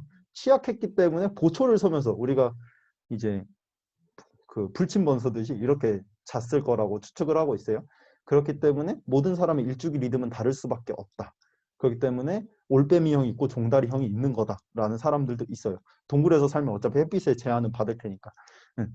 그렇기 때문에 그 일주기 리듬은 사실 정해져 있기 때문에 그 일주기 리듬을 파악하고 거기에 따라서 근무 시간이 좀 설정되는 게 어떻게 보면 좋은 사회적 변화가 아닐까라고까지 이야기를 하는 학자들도 있습니다. 그렇기 때문에 우리가 이렇게 개인적인 변화도 필요하고 수면 위생과 같이 그리고 사회적 변화도 필요하고 문화적 변화라고 한다면 예전에 무슨 사당 오락이라고 5시간 자면 떨어지고 4시간 자면 붙는다라는 표현이 있대요. 사자성어로. 네, 이런 것들이 문화적으로 당연히 잠을 줄여야 성공한다. 그리고 인스타에서 보면 요즘 아쉬운 게 잠을 줄이면 할 수 있는 게 많다라던가 이런 것들을 언급하시는 분들이 간혹 보여요. 개인적으로 저는 이제 수면을 전달하는 입장에서 아쉬운데 그런 것들이 당연하다는 문화적 인식들이 좀 변화를 해야 되지 않을까. 우리가 그 16시간 안에 많은 것들을 해야 된다고 생각을 해야 되지 이 8시간 우리가 이런 되게 뭐라고 해 나약하고 힘든데도 나약하고 되게 불리한데도 취하는 이 8시간의 시간 자체를 왜 우리가 희생해야 될까? 분명 필요하니까 가지고 있는 걸 텐데 이것들을 희생하면서까지 우리가 라이프 스타일을 고수해야 되는가에 대한 그런 문화적인 변화들도 좀 일어나야 결국에는 우리가 수면 부족을 극복할 수 있지 않을까 싶어요. 제 생각에. 그 다음에 이제 좀 약간 불면증 영역으로 넘어가서 수면제랑 치료 관련된 부분들 좀 소개를 할 건데요. 수면제 다양한 종류 있습니다. 뭐 뉴스에서도 언급되는 졸피뎀이라는 것들도 많이 들어보셨을 거고 막 마약처럼 따로 사다가 먹는 사람들도 있더라고요. 그런 뭐 졸피뎀 뭐 여러 가지 막 수면제도 이렇게 변화를 나열해 놓은 책들도 있는데 제가 관심 있지는 않아서 보진 않았습니다. 아직까지 자세하게. 그렇지만 이런 다양한 종류가 있는데 공통적인 특징으로는 일단은 자연스러운 수면 유도는 안 돼요. 우리가 갖고 있는 수면 정상적인 이런 반복되는 주기를 가진 수면들은 유도가 안 된다고 해요. 어떻게 보면 술처럼 재우는 거예요. 그냥. 네. 그렇지만 우리가 잠을 잤다는 그 이제 질이 좀 떨어지더라도 잤다는 안도감이나 여러 가지 또 효과가 있겠죠. 그냥 휴식을 했다는 것만으로의 효과도 분명히 있을 거고. 그렇기 때문에 수면제를 복용하는 것은 불면증 치료에서 필요합니다. 부정할 수 없어요. 하지만 효과가 짧고 후폭풍이 크다고 해요. 그렇기 때문에 이런 밑에 설명하고 있는 인지행동 치료와 같은 심리 상담 그리고 운동 이런 것들과 병행해서 짧게 초반 2주에서 4주 정도 수면제로 이제 효과를 보면서 인지행동을 교정을 하고 이렇게 치료를 같이 들어간다고 이야기를 하더라고. 그래서 수면제가 분명 효과는 있지만 이게 장기 복용했을 때 우리가 마치 항생제 먹으면 처음에 한 알 먹고 그 다음 두 알 먹고 네 알 먹고 되듯이 수면제도 그렇게 되면 건강상에 문제가 생기기 때문에 효과가 짧고 후폭풍이 클 수 있다. 그렇기 때문에 너무 의존하는 것은 좋지 않을 수 있다는 거 알고 계시면 좋을 것 같고, 뭐 수면제와 비슷한 맥락에서 뭐 멜라토닌 보충제나 뭐 이런 것들이 있는데, 그런 것들은 어쨌든 일단 단백질 보충제의 개념이고 그렇기 때문에 크게 막 후폭풍이 있지는 않다고 해요. 그렇지만 뭐 플라시보라는 이야기도 있고, 뭐 차라리 그 멜라토닌의 전구체가 되는 트립토판이라는 아미노산을 섭취하는 게 더 좋을 수 있다. 그래서 뭐 생선이나 이런 해산물이나 이런 걸 잘 먹어라라고 하는 얘기들도 있고요. 그래서 그런 부분들도 조금 어떻게 보면 불면증, 수면 부족을 극복할 수 있는 방법이 될 수 있다. 그리고 두 번째는 이제 불면증을 위한 인지행동 치료. 그래서 코그니티브 비헤이비얼 테라피에서 CBT라고 하는 이 치료법이 일단은 지금은 거의 제일 잘 알려져 있어요. 그래서 2002년인가 어떤 그런 논문들 보면은 CBTI라고 하는 이 불면증을 위한 인지행동 치료를 불면증 치료의 1순위로 내세워야 된다. 임상에서 그렇게 얘기를 하고 있어요. 임상이라고 하면 불면증은 질병의 영역이기 때문에 임상이라는 표현을 썼고요. 그래서 일단 인지행동 치료에 뭐가 들어가냐면 아까 말한 그 자극 조절. 침대에서는 잠과 성관계만 해야 된다. 이런 것들을 주입시키는 이렇게 인지를 확장시키는 그런 것들을 하고, 그 다음에 두 번째로 들어가는 거는 기상시간 조절하는 거. 그러니까 책들마다 이제 얘기들이 있는데 보통 불면증 치료에서는 잠에 드는 시간은 자연스럽게 잠에 드는 거기 때문에 기상시간을 먼저 조절을 해요. 그래서 만약에 내가 11시부터 7시에 자는 패턴을 맞춘다고 하는데 이 사람이 뭐 새벽 2시에 자서 뭐 8시에 일어나요. 예를 들면 6시간도 못 자. 그러면은 일단은 내가 11시, 7시에 맞추려고 하기 때문에 깨는 시간을 조금씩 조절하면서 좀 줄여 나가요. 그러면 내가 자연스럽게 졸리니까 그러면서 낮잠을 못 자게 해요. 그래가지고 이제 자연스럽게 깨어있는 시간 길게 하고 피로도를 높여서 수면 압력을 자연스럽게 높여요. 그 다음에 이제 처음엔 좀 수면 부족에 시달리더라도 일단은 좀 피로도를 쌓아서 사이클을 맞춰주는 일주기 리듬을 조정시키는 방법들을 일단 선택을 하고요. 그리고 심신이완, 뭐 명상이나 뭐 여러 가지 뭐 요가를 한다거나 뭐 델타파를 든다거나 이런 심신이완 전략도 많이 사용하고 횡격막 호흡하는 것도, 그리고 아까 말한 이제 수면 위생법, 여러 가지 생활 습관 교정도 동시에 들어가요. 그래서 여기서는 표현하는 게 아까도 말했듯이 불면증의 영역은 수면 위생만으로 해결할 수 있는 부분들은 절대 아니다. 그래서 항상 병행되어야 된다라고 표현을 하고요. 그 다음에는 이제 인지치료들이 들어가요. 그래서 우리가 흔히 뭐 인지행동 치료하면 이 사람의 뭐 코어 빌리프라 해서 막 주요 믿음을 알아보고 해결한다 이런 내용들이 나오는데, 이 사람이 왜 수면 강박을 가지고 있는지, 이 사람이 평소에 어떤 생각을 가지고 이렇게 잠을 못 자고 있는지, 아니면 그렇게 생활하고 있는지, 그런 것들에 대한 정보들도 얻어서 이런 것들을 다 상담하고 회기를 계속 진행하면서 코어 빌리프 찾아 나가고 자동화된 어떤 생각들이 있는지 이런 거 찾아 나가면서 이제 불면증을 해결해 나가는 과정이 CBTI라고 합니다. 그래서 이것들이 뭐 수면제랑 같이 갈 수도 있는 거고 아니면 아예 안 할 수도 있는 거고, 수면제를 이렇게 알고 계시면 돼요. 그리고 아까 수면 강박이라는 사람들이 많아지면서 나온 게 이제 마인드풀니스 테라피, 마음 챙김 치료입니다. 그래서 이것들은 아까 말한 인지행동 부분들을 건드리는 사람들도 있지만 거의 그 부분보다는 심신이완 쪽에 내 메타인지, 그러니까 누군가가 너는 이런 생각 갖고 있구나 그럼 이런 행동을 해봐라기보다는 자연스럽게 이 사람이 그것들을 알아낼 수 있게 메타인지를 하는 시간들을 많이 준다고 생각하면 되는데, 이것들도 결국에는 수면 위생이나 여러 가지 방법들과 같이 가요. 사실 크게 다른 거라기보다는 조금 더 남의 도움을 받기보다는 그룹 수업을 통해서 자기를 알아가는 과정을 보통 하더라고요. 약간 그룹 수업처럼 하는 거를 저는 그 책에서는 그렇게 접했는데, 어쨌든 이렇게 메타인지력도 높이고 내 사고를 내가 찾아 나가면서 내가 이래서 못 잤구나, 이래서 잠을 자는데 부담을 느꼈구나 찾아 나가면서 수면 부족을 극복할 수 있는 방법들이 있습니다. 이것들이 굳이 치료가 아니더라도 그냥 강박, 교란 이 정도 수준에 있을 때, 아직 한 3개월 이내로 이런 수면 교란 지속됐을 때도 저는 충분히 괜찮다고 봐요. 여기들에서 치료법이 아니라 약간 뽑아가지고 우리가 쓸 수 있는 거 사용하면 다 좋다고 생각을 하거든요. 그래서 보통 이제 잠깐 잠 안 온다고 수면제를 선택하는 경우가 있는데 그것들보다는 아, 내가 왜 잠 못 잤지? 아니면 내가 어떤 환경들이 지금 내 잠을 방해하고 있는지부터 파악을 해서 가는 게 더 좋다고 생각을 합니다. 그래서 이렇게 뭐 수면제, 인지행동 치료, 마음챙김 치료 이런 것들이 이제 불면증의 영역이고 나머지들은 이제 어떻게 보면은 조금 더 우리가 그냥 아직 수면 부족 상태, 교란 상태일 때 사용할 수 있는 그런 전략들이라고 말씀드릴 수 있겠습니다. 네, 그래서 일단은 여기 아까 이제 했던 것들의 정리인데요. 그래서 일단은 제가 생각했을 때 수면이라고 하는 게 이제 에너지 교환을 하는 유기체가 내 인생의 3분의 1, 보통 8시간 정도를 좋은 수면 상태라고 생각을 하니까 3분의 1 인생을 투자해서 자기를 돌보는 시간이라고 좀 인문학적으로 표현을 해봤습니다. 그리고 아까도 말했지만 잠을 잘 자고 하면 수많은 효과, 수많은 좋은 점을 누릴 수 있고 잠을 자지 않으면 수많은 역효과를 낳게 됩니다.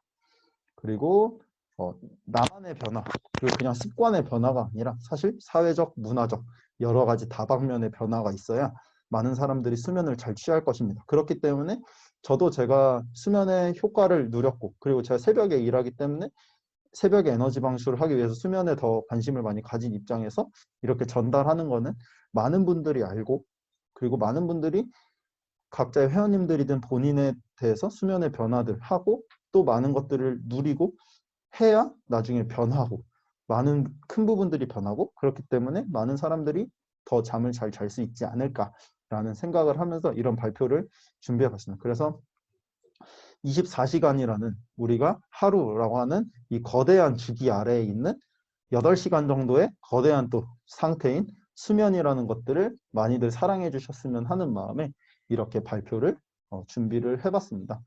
그래서 일단은 제가 일단 준비한 거는 여기까지고 뭐 이건 다 구독을 해주셨으니까 네, 제가 일단은 이제 질문 시간을 한번 받아보도록 할 건데요. 채팅으로 남겨주셔도 될 것 같고 혹시나 뭐 마이크를 켜주시고 싶으신 분은 마이크 켜주시고 진행하셔도 될 것 같거든요. 혹시 질문하실 부분 있으신 분들 계신가요? 아니면 뭐 아까 했던 것 중에 뭐 명확하지 않았다거나 아니면 자기가 알고 있는 부분이 이런데 좀 달랐다거나 이런 부분들도 괜찮고요. 채팅으로 편하게 해주시면 제가 일단 오늘 답변을 못한다면 나중에 또 뭐 텍스트라던가 이런 거 인스타그램에 태그해서 또 말씀드릴 수도 있는 거고 하는 거니까 편하게 많이 질문들 해주시면 감사할 것 같아요. 네, 일단은 보림선 5개 하셔도 됩니다, 원영쌤. 일단은 하나씩 한번 쳐내 볼게요. 일단은 보림 선생님이 남겨주신 이제 꿈을 매일 꾸는 건 수면의 질이 낮은 건가요? 라고 하는데 일단은 아무래도 렘 수면 비중이 높은 거긴 할 거고 그리고 아까는 말씀 안 드렸지만 꿈은 뭐 보통 예지몽의 기능도 있다라고 하는데 그거는 제가 봤을 때 아직 과학적인 근거가 명확하게 밝혀지진 않았고 꿈이라고 하는 거는 사실 감정을 정리하는 그러니까 과거 감정을 대변하는 수단, 그게 투영돼서 나오는 수단이라고 이야기를 많이 하거든요. 그렇기 때문에 꿈을 매일 꾼다고 하는 거는 내 감정 상태가 그만큼 지금 좀 복잡하다, 불안하다? 불안하진 않을 수도 있어요. 내가 갖고 있는 감정 상태들이 좀 정리될 필요가 있다라고 받아들이시면 좋을 것 같아요. 이게 수면의 질이 낮다기보다는 그냥 내가 교감신경 상태가 조금 높을 수는 있고 그리고 내가 감정 상태상 조금 복잡한 감정을 가지고 있다. 라고 생각하시면 조금 마음이 편해지실 거고 실제로도 저는 그럴 거라고 좀 생각을 하는 편입니다. 네. 닌, 닌자였군요. 네, 일단은 보림쌤 답변이 되셨나요? 네, 일단은 그리고 이제 영화쌤께서 질문을 해주셨는데 피곤하면 낮잠을 자려고 하는 편인데 밤에 수면의 질을 좋게 하려면 낮잠을 줄이는 게 나을까요? 라고 하시는데 일단은 3시 이전에 주무실 수 있으면 괜찮아요. 근데 30분에서 1시간 사이 정도. 더 많아지면은 수면 압력이 너무 낮아져서 밤에 잠이 안 올 수도 있어요. 그리고 뭐 실제로 연구상 우리가 이상 수면 패턴이라 해서 사실은 밤에 한 번 자고 낮에 한 번 자는 사람들이었을 수도 있다는 얘기들이 있기 때문에 낮잠을 과하게 자지 않으면 밤에 사실 수면에 그게 크게 방해되진 않아요. 하지만 이게 3시 넘어가서 자버리면은 약간 조금 지장이 갈 수도 있죠. 그렇기 때문에 잘 거면 우리가 보통 점심 식후에나 이렇게 30분에서 1시간 정도 자는 거는 회복이나 밤잠의 질에도 오히려 좀 더 도움이 될 수 있다. 저는 그렇게 생각을 합니다. 네. 또 질문 있으신 분들 계신가요? 질문 있습니다. 네, 편하게 질문하십시오, 원영쌤.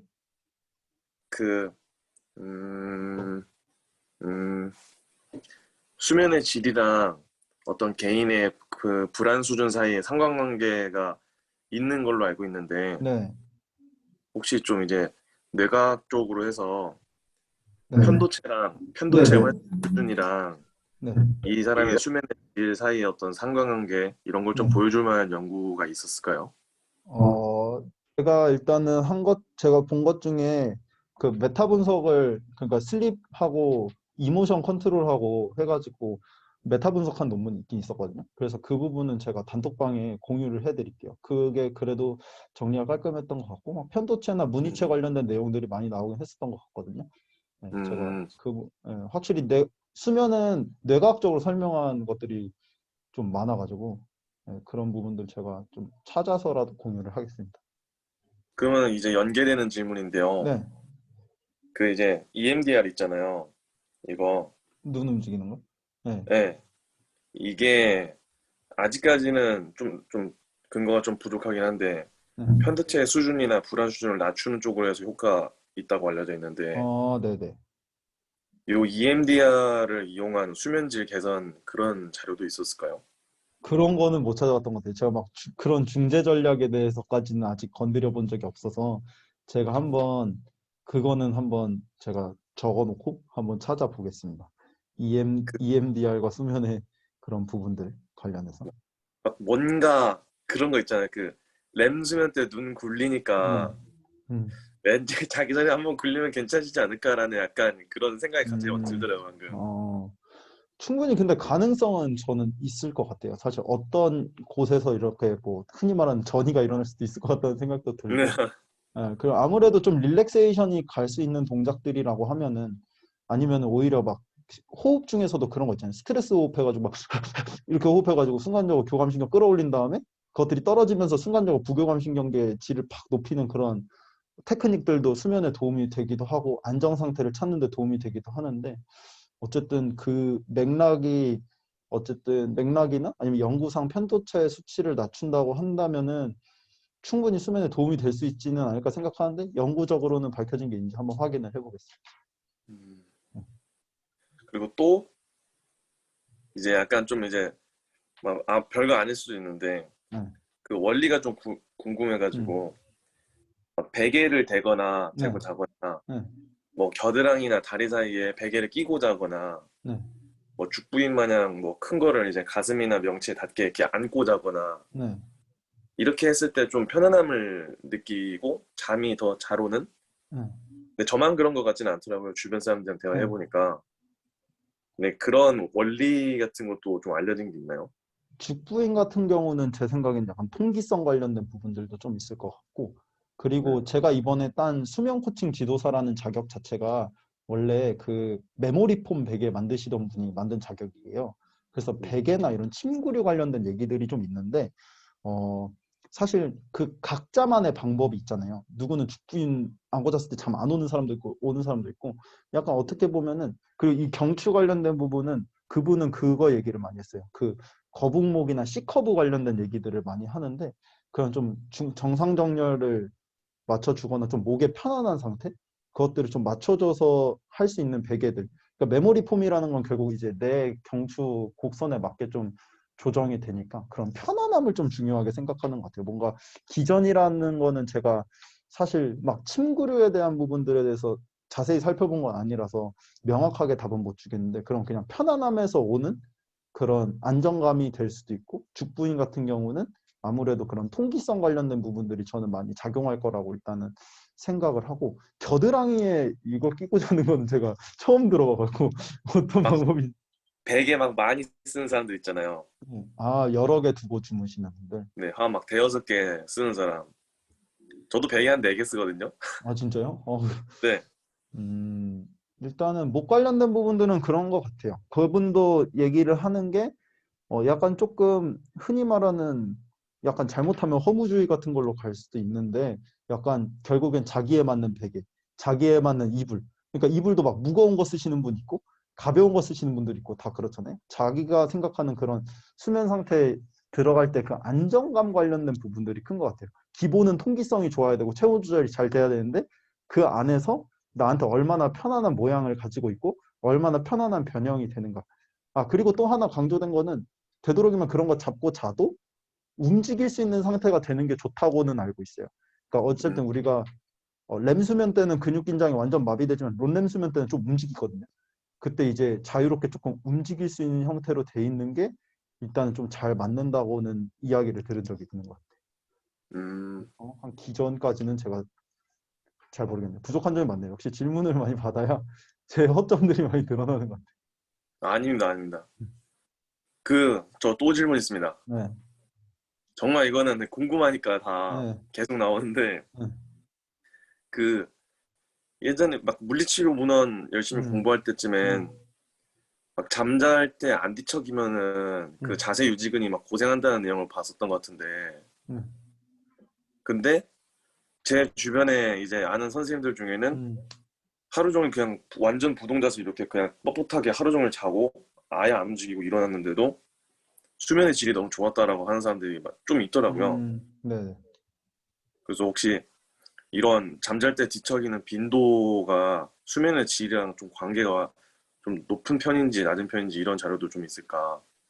아니면 견해는 어, 어떨까?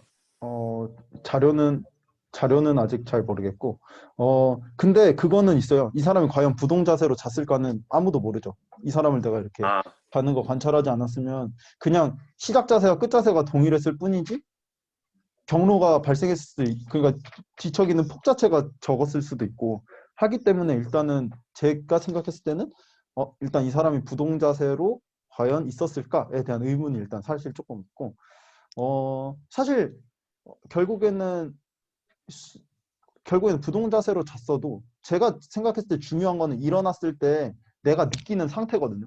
내가 잘 잤다고 생각하면 사실 잘 잔 거고 주관적인 게 사실 중요하다고 생각해요. 내가 지금 당장 그 사람의 수면 다원 검사 해가지고 이 사람이 어떤 지금 수면의 질을 갖고 있을지 검사할 수가 없다면 결국 일어났을 때 가장 중요한 건 그냥 현장 중심으로 봤을 때 일어났을 때 수면 질인데 사실 만약에 내가 진짜 지금 보림쌤이 남겨봤지만 숨을 쉬나 건드려 보셨는데 진짜 숨을 안 쉬어요.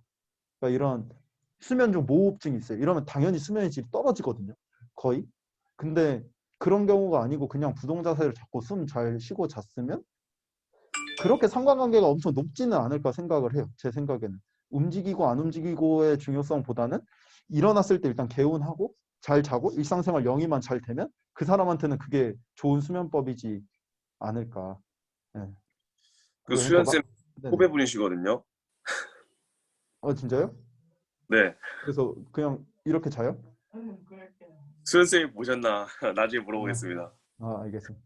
그리고 그 보림쌤한테 말씀드릴 게 가만히 있어서 그 보림쌤이 숨을 안 쉬었다는 게 아니라 그 혹시나 여기 아까 숨쉬나 건드려 봤을 때 진짜 숨을 안 쉴 수도 있어요. 간헐적으로 무호흡증이 생기면은 그런 것들은 좀 위험한 거라서 병원 진단 받으시고 하는 게 좋으니까 그 부분을 얘기한 거 혹시나. 네. 그리고 서술적 기억 같은 경우에는 이거 제가 이거 서술적 기억과 잠깐 잠시만요. 서술적 기억 관련된 것들 잠깐 얘기를 할 건데 어 뭐라고 해야 되지? 아 잠깐만 제가 이거 보림쌤 제가 이거 정리해서 조금 이따 가르쳐 드릴게요. 잠시만요. 그리고 노현우 선생님 횡격막 호흡만이 심신 안전에 도움을 될까요? 흉식 호흡과 얕은 호흡을 빠르게 하시는 분들이 많아서 숨을 들이면서 공격 사타구니까지 차고 숨 호흡인데 자기 전 의식적인 행동을 수면에 방해하지 않을까요? 어,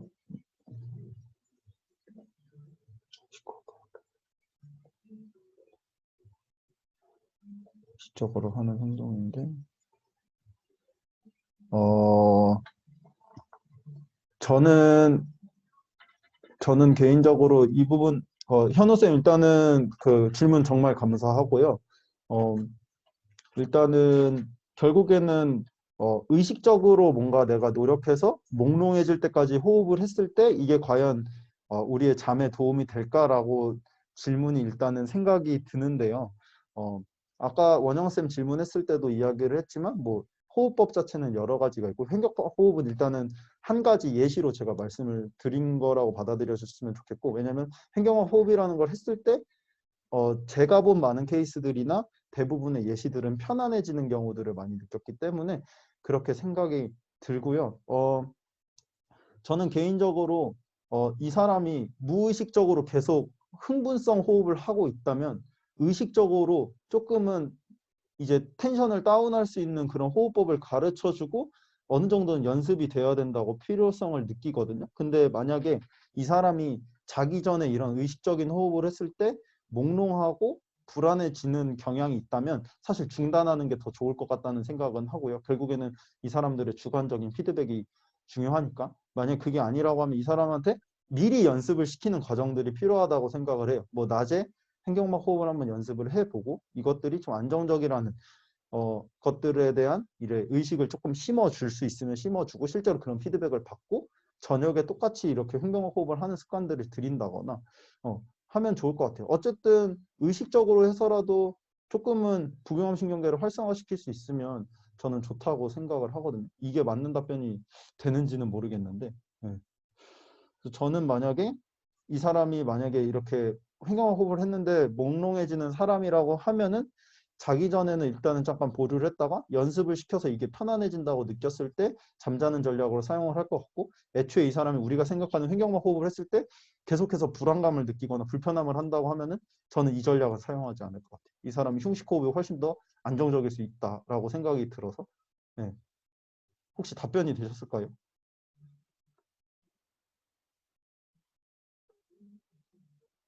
제가 질문의 의도를 잘못 받아들였을 수도 있으니까 피드백을 주시면 좋을 것 같아요.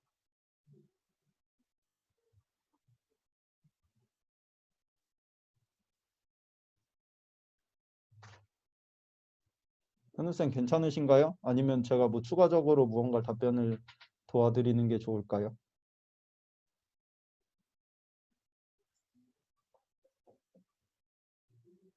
감사합니다. 영화쌤 질문 하나 또 받을게요. 일단 잘 자는 수면 교육에서 조금 벗어날 수도 있는데 일찍 일어나서 생활하시는데 잠을 잘 깨는 방법. 일단 저는 알람을 일단 사용을 하고요. 안 쓰면 좋겠지만 4시에는 일어나기 힘들어서 아까 말했듯이 일어나자마자 일단 불이란 불은 다 켜요. 핸드폰도 미리 보려고 하고 좋은 습관인지 모르겠는데 저만의 그냥 라이트 테라피라고 생각을 하시면 돼요. 그래서 아침에 일어나고 그리고 움직입니다. 최대한 움직이고 그리고 그렇게 움직이고 저는 낮잠도 진짜 피곤한 날 아니면 되도록이면 일단 안 자려고 해요. 왜냐면 일찍 자야 되니까. 제가 8시 반이면 자고 가끔 9시, 10시에 저한테 연락 주시고 다음날 답장 받는 사람들이 있으셔서 아시겠지만 저 되게 일찍 자거든요. 그래서 그런 것들을 위해서 아침에 일단 뭐 먹고 물 한 잔도 먹고 빛 최대한 쐬고 그렇게 조금 하려고 노력을 해요. 그냥 잠을 잘 깨기보다는 일단 알람으로 깬 다음에 빨리빨리 정신 차리려고 하죠. 왜냐면 다시 자면 10분이 될지 5분이 될지 30분이 될지 모르니까 일단 그 빨리 침대에서 탈출을 합니다. 저는.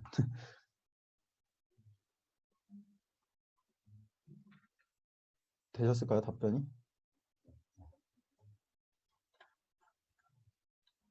혹시 또 질문 있으신 분들 계실까요? 보림쌤은 제가 여기 같이 현장에서 두 분이 듣고 계신데 보림쌤 같은 경우 아까 질문을 제가 이거 끝나고 그냥 따로 전달을 해드릴게요. 절차적 기억에 대한 부분. 제가 완벽하지 않아서 좀 정리된 부분들을 보고 전달해드릴게요.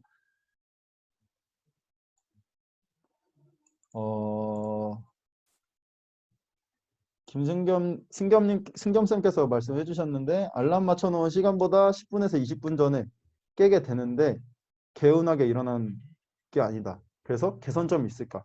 라고 하는데 저도 사실 약간 이래요.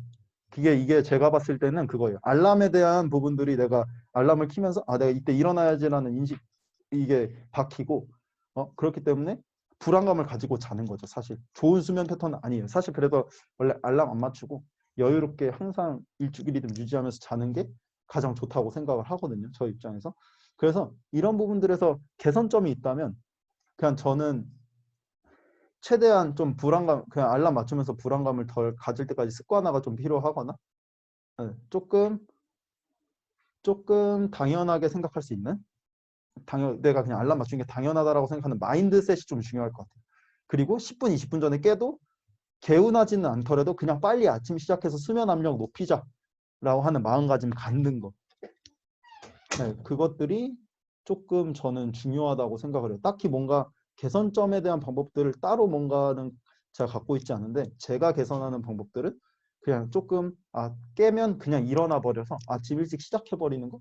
그럼 좀 불안감이 덜 하더라고요. 좀 피곤하기는 하지만 그냥 빨리 아침 먹고 물 먹고 빛 쐬가지고 빨리빨리 시작하고 그냥 차라리 아침 일찍 시작해서 그냥 조금 피곤하지만 일찍 시작한 걸 감사하게 생각하고 그 다음에 내일은 뭐 또 알람 맞춰보고 아니면은 아예 알람 안 맞춰서 7, 8시간 잘 수 있는 상태를 만드는 게 사실 제일 좋긴 한데 힘들다면은 너무 부담감 갖지 않는 게 제일 중요하지 않나 싶어요. 저는 딱히 막 해결 방안이 없어서 약간 좀 죄송하긴 한데 저는 그렇게 하고 있어요. 혹시 답변이 되셨을까요, 승겸 쌤? 네, 좋습니다. 그리고 현우 쌤이 우리는 왜 잠을 잘까 수면성 깊게 알게 되었는데 수면의 책 어, 호흡에 관련된 책은 개인적으로는 호흡의 기술이라는 책, 그 예전에는 브레스라고 하는 책으로 그 제임스 네스턴가 하는 사람이 쓴 책이 번역돼서 나왔죠. 그 파란 색깔 호흡의 기술이라는 책, 호흡 관련돼서는 그 책 좋은 것 같고 뭐 해부학적으로 볼 거면 무슨 뭐 호흡 해부학 뭐 이런 것들도 있는 것 같은데 호흡의 기술이 되게 역사부터 해서 되게 재밌게 봤던 것 같아요. 저는. 그리고 수면 관련된 책은 한국 수면학회에서 나온 뭐 생체 리듬만 알면 잠을 잘 잘 수 있단가? 제가 이거 링크 올려드릴게요. 톡방에 제 거 그 서평 쓴 링크가 있는데 그거 통해서 수면 관련된 것들 몇 개 올려드릴 텐데 그 스탠퍼드식 수면법 쓴 그 사람이 쓴 숙면의 모든 것이라는 책도 있는데 그것도 괜찮고 그리고 아까 말한 그 생체 리듬을 알면 우리는 누구나 잘 잘 수 있단가 하는 우리나라에서 나온 2020년도인가 나온 책이 있는데 그 책도 좋아요.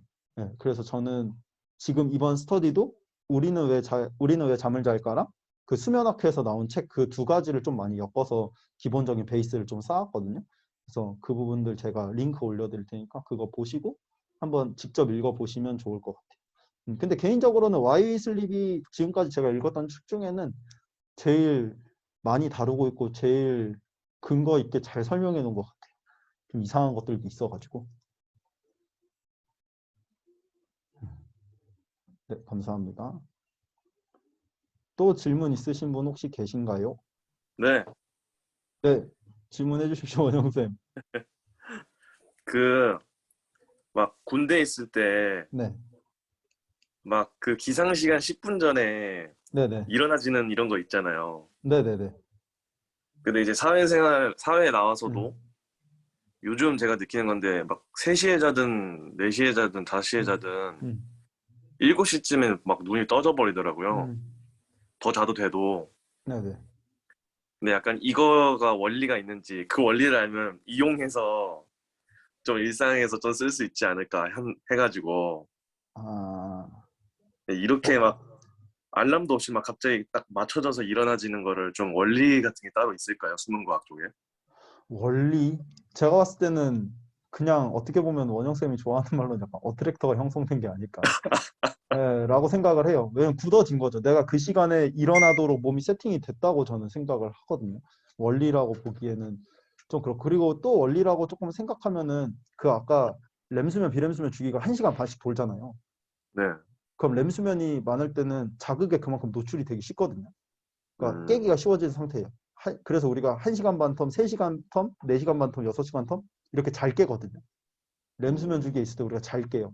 그래서 그나마 원리라고 설명한다면 그 시기에 렘수면에 근접한 시기 때 우리가 뭔가 자극을 받아서 계속 깨거나 아니면 아까 말했듯이 그냥 나는 7시에 깨는 시계 세팅이 만들어지는 상황일 수도 있을 것 같고요. 뭐 군대로 치면 그 시간만 되면 이제 불침번 퇴근하는 소리라든지, 그렇죠. 어떻게 보면은 파블로프의 개가 되고 그럴 수도 음, 있고요. 집으로 치면은 그 시간만 되면 돌아다니는 가족들이라든지 이런 걸 수 있겠네요. 그렇죠, 그렇죠.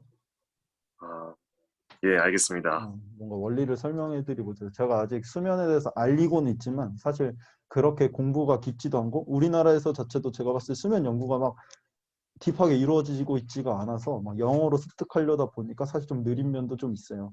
그래가지고 답변을 다 제대로 못 드리는 점에 대해서는 좀 죄송하게 생각을 합니다. 저도 아니에요, 노력을 해야 되고. 충분합니다. 혹시 또 질문 감사합니다. 감사합니다. 혹시 또 질문 있으신 분 계실까요? 네. 시간은 이제 1시간 반 정도 흘렀는데 잠시만요. 네. 만약에 질문이 없으시면 마무리할 거고 만약에 여기 이런 자리에서 질문을 못 하시거나 생각을 조금 더 하시고 질문을 하시고 싶어 하시거나 이런 분들이 분명 계실 거라고 생각해요. 그런 분들 있으시면 제 거 인스타그램이나 블로그 그리고 유튜브 뭐 아무거나 통해서 아니면 오픈 채팅으로 주셔도 되고 원하시면 제가 핸드폰 번호를 드릴 수도 있으니까 편하게 연락 주시고 직접 만나서 말씀을 나눠도 좋고 아니면 뭐 넷상으로 얘기를 해도 좋고 하니까 언제든지 연락 주시면 일단은 감사하다는 말씀을 드리겠습니다. 그러면 일단은 이렇게 발표는 조금 일찍 마무리하는 걸로 하고요. 잠시만요. 잠깐. 뭘 하나 빼먹었습니다.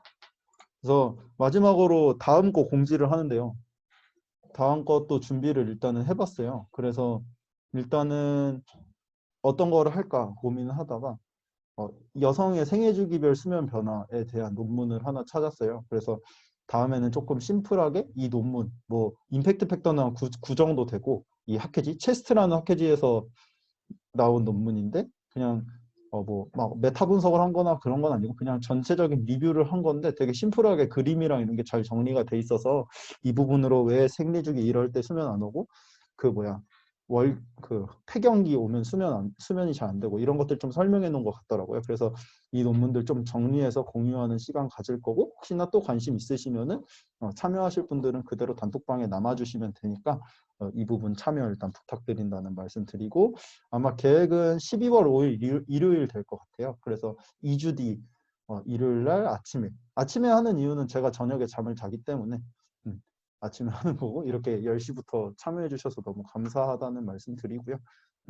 그래서 오늘 발표는 일단은 여기서 마칠 거고요. 뭐 피드백 해주실 거 있으시면 자유롭게 뭐 인스타그램 이런 거 통해서 자유롭게 해주시면 되니까 편하게 해주시고 앞으로도 꾸준히 저는 뭐 내년이 됐든 언제가 됐든까지는 모르겠는데 이런 정보들을 최대한 조금 무료로 같이 공유하고 좀 전달을 해보려고 해요. 그래서 이런 분들 같이 혹시나 수면에 대해서 관심 있으신 분들 있으시면 계속 모여서 그리고 나중에 저도 여러분들께서 뭔가 교육을 하시거나 강의를 하시면 너무 듣고 싶은 내용들도 많고 하니까 적극적으로 좀 교류를 했으면 좋겠는 마음입니다. 네, 일단 오늘 여기서 마무리할 거고 혹시나 괜찮으신 분들 있으면은 잠시만요.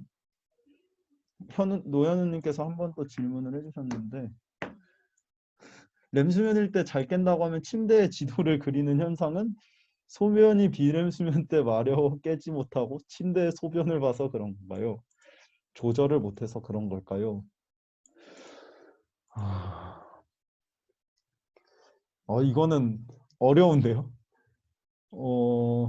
렘수면일 때 잘 깬다고 해서 침대 지도를 이 부분 그냥 제가 봤을 때는 그냥 지금 좀 생각해 봤을 때는 렘수면 때 아까 제가 근육 관련된 부분들이 많이 근육이 무긴장 상태, 에이토닉 상태가 되거든요.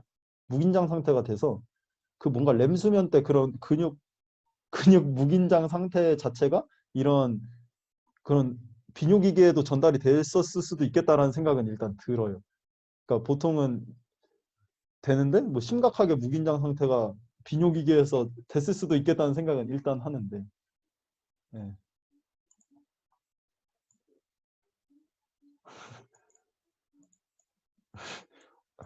약간 소변으로 대동단결한 느낌인데요. 어쨌든 이 부분은 제가 조금 더 고민을 해볼게요. 가끔 이렇게 되게 그냥 좀 궁금해할 만한 정보들을 봤는데 제가 설명을 못하는 것들이 있는데 간혹가다 이렇게 생각하다 보면 생각이 나더라고요. 뭐 잠잘 때 땀 나는 것도 저번에 스터디 질문에서 나왔는데 그것도 이제 그 뭐지? 그 잠 할 때 체온 조절하려고 땀을 막 내는 거더라고요. 이 사람이 너무 심부 체온이 높은 상태에서 잠들거나 하면 땀 나는 것처럼 이런 것들도 될 수 있고요. 네, 현우 쌤 말대로 기저근이나 그런 것들이 조금 원래 걔네들은 이완이 안 돼 있어야 되는데 뭐 어떤 상황상 다 이완이 돼 버렸을 수도 있는 거고 뭐 그렇지 않을까라는 일단은 추측 심리적 가심이라고 하죠. 그런 것들이 있다고 생각을 합니다. 어쨌든 이 질문까지 해서 일단은 마무리를 해도 괜찮겠죠? 또 추가적 질문 있으시면 언제든 단톡방이나 저한테 개인적인 연락 주시면 되니까 그렇게 하고 혹시 괜찮으신 분들 있으시면은 카메라 켜주시면은 같이 사진 한번 찍고 마무리를 해도 괜찮을까요? 네. 뭐 다 켜주시지 않으셔도 됩니다. 근데 다들 켜주시네요. 감사합니다. 그러면은 뭐 그냥 자 찍겠습니다. 자 하나 둘 셋. 오케이. 감사하고요. 다음에 또 이거 공지 바로 할 거니까 뭐 오늘 내일에서 공지할 거니까 공지하시면 참여 가능하신 분들 참여해 주셔서 제가 또 여러 가지 제 의견들 덧붙여서 논문 리뷰 준비할 테니까 그렇게 해주시면 될 것 같고 오늘 참여해 주셔서 정말 감사합니다. 수고하셨습니다.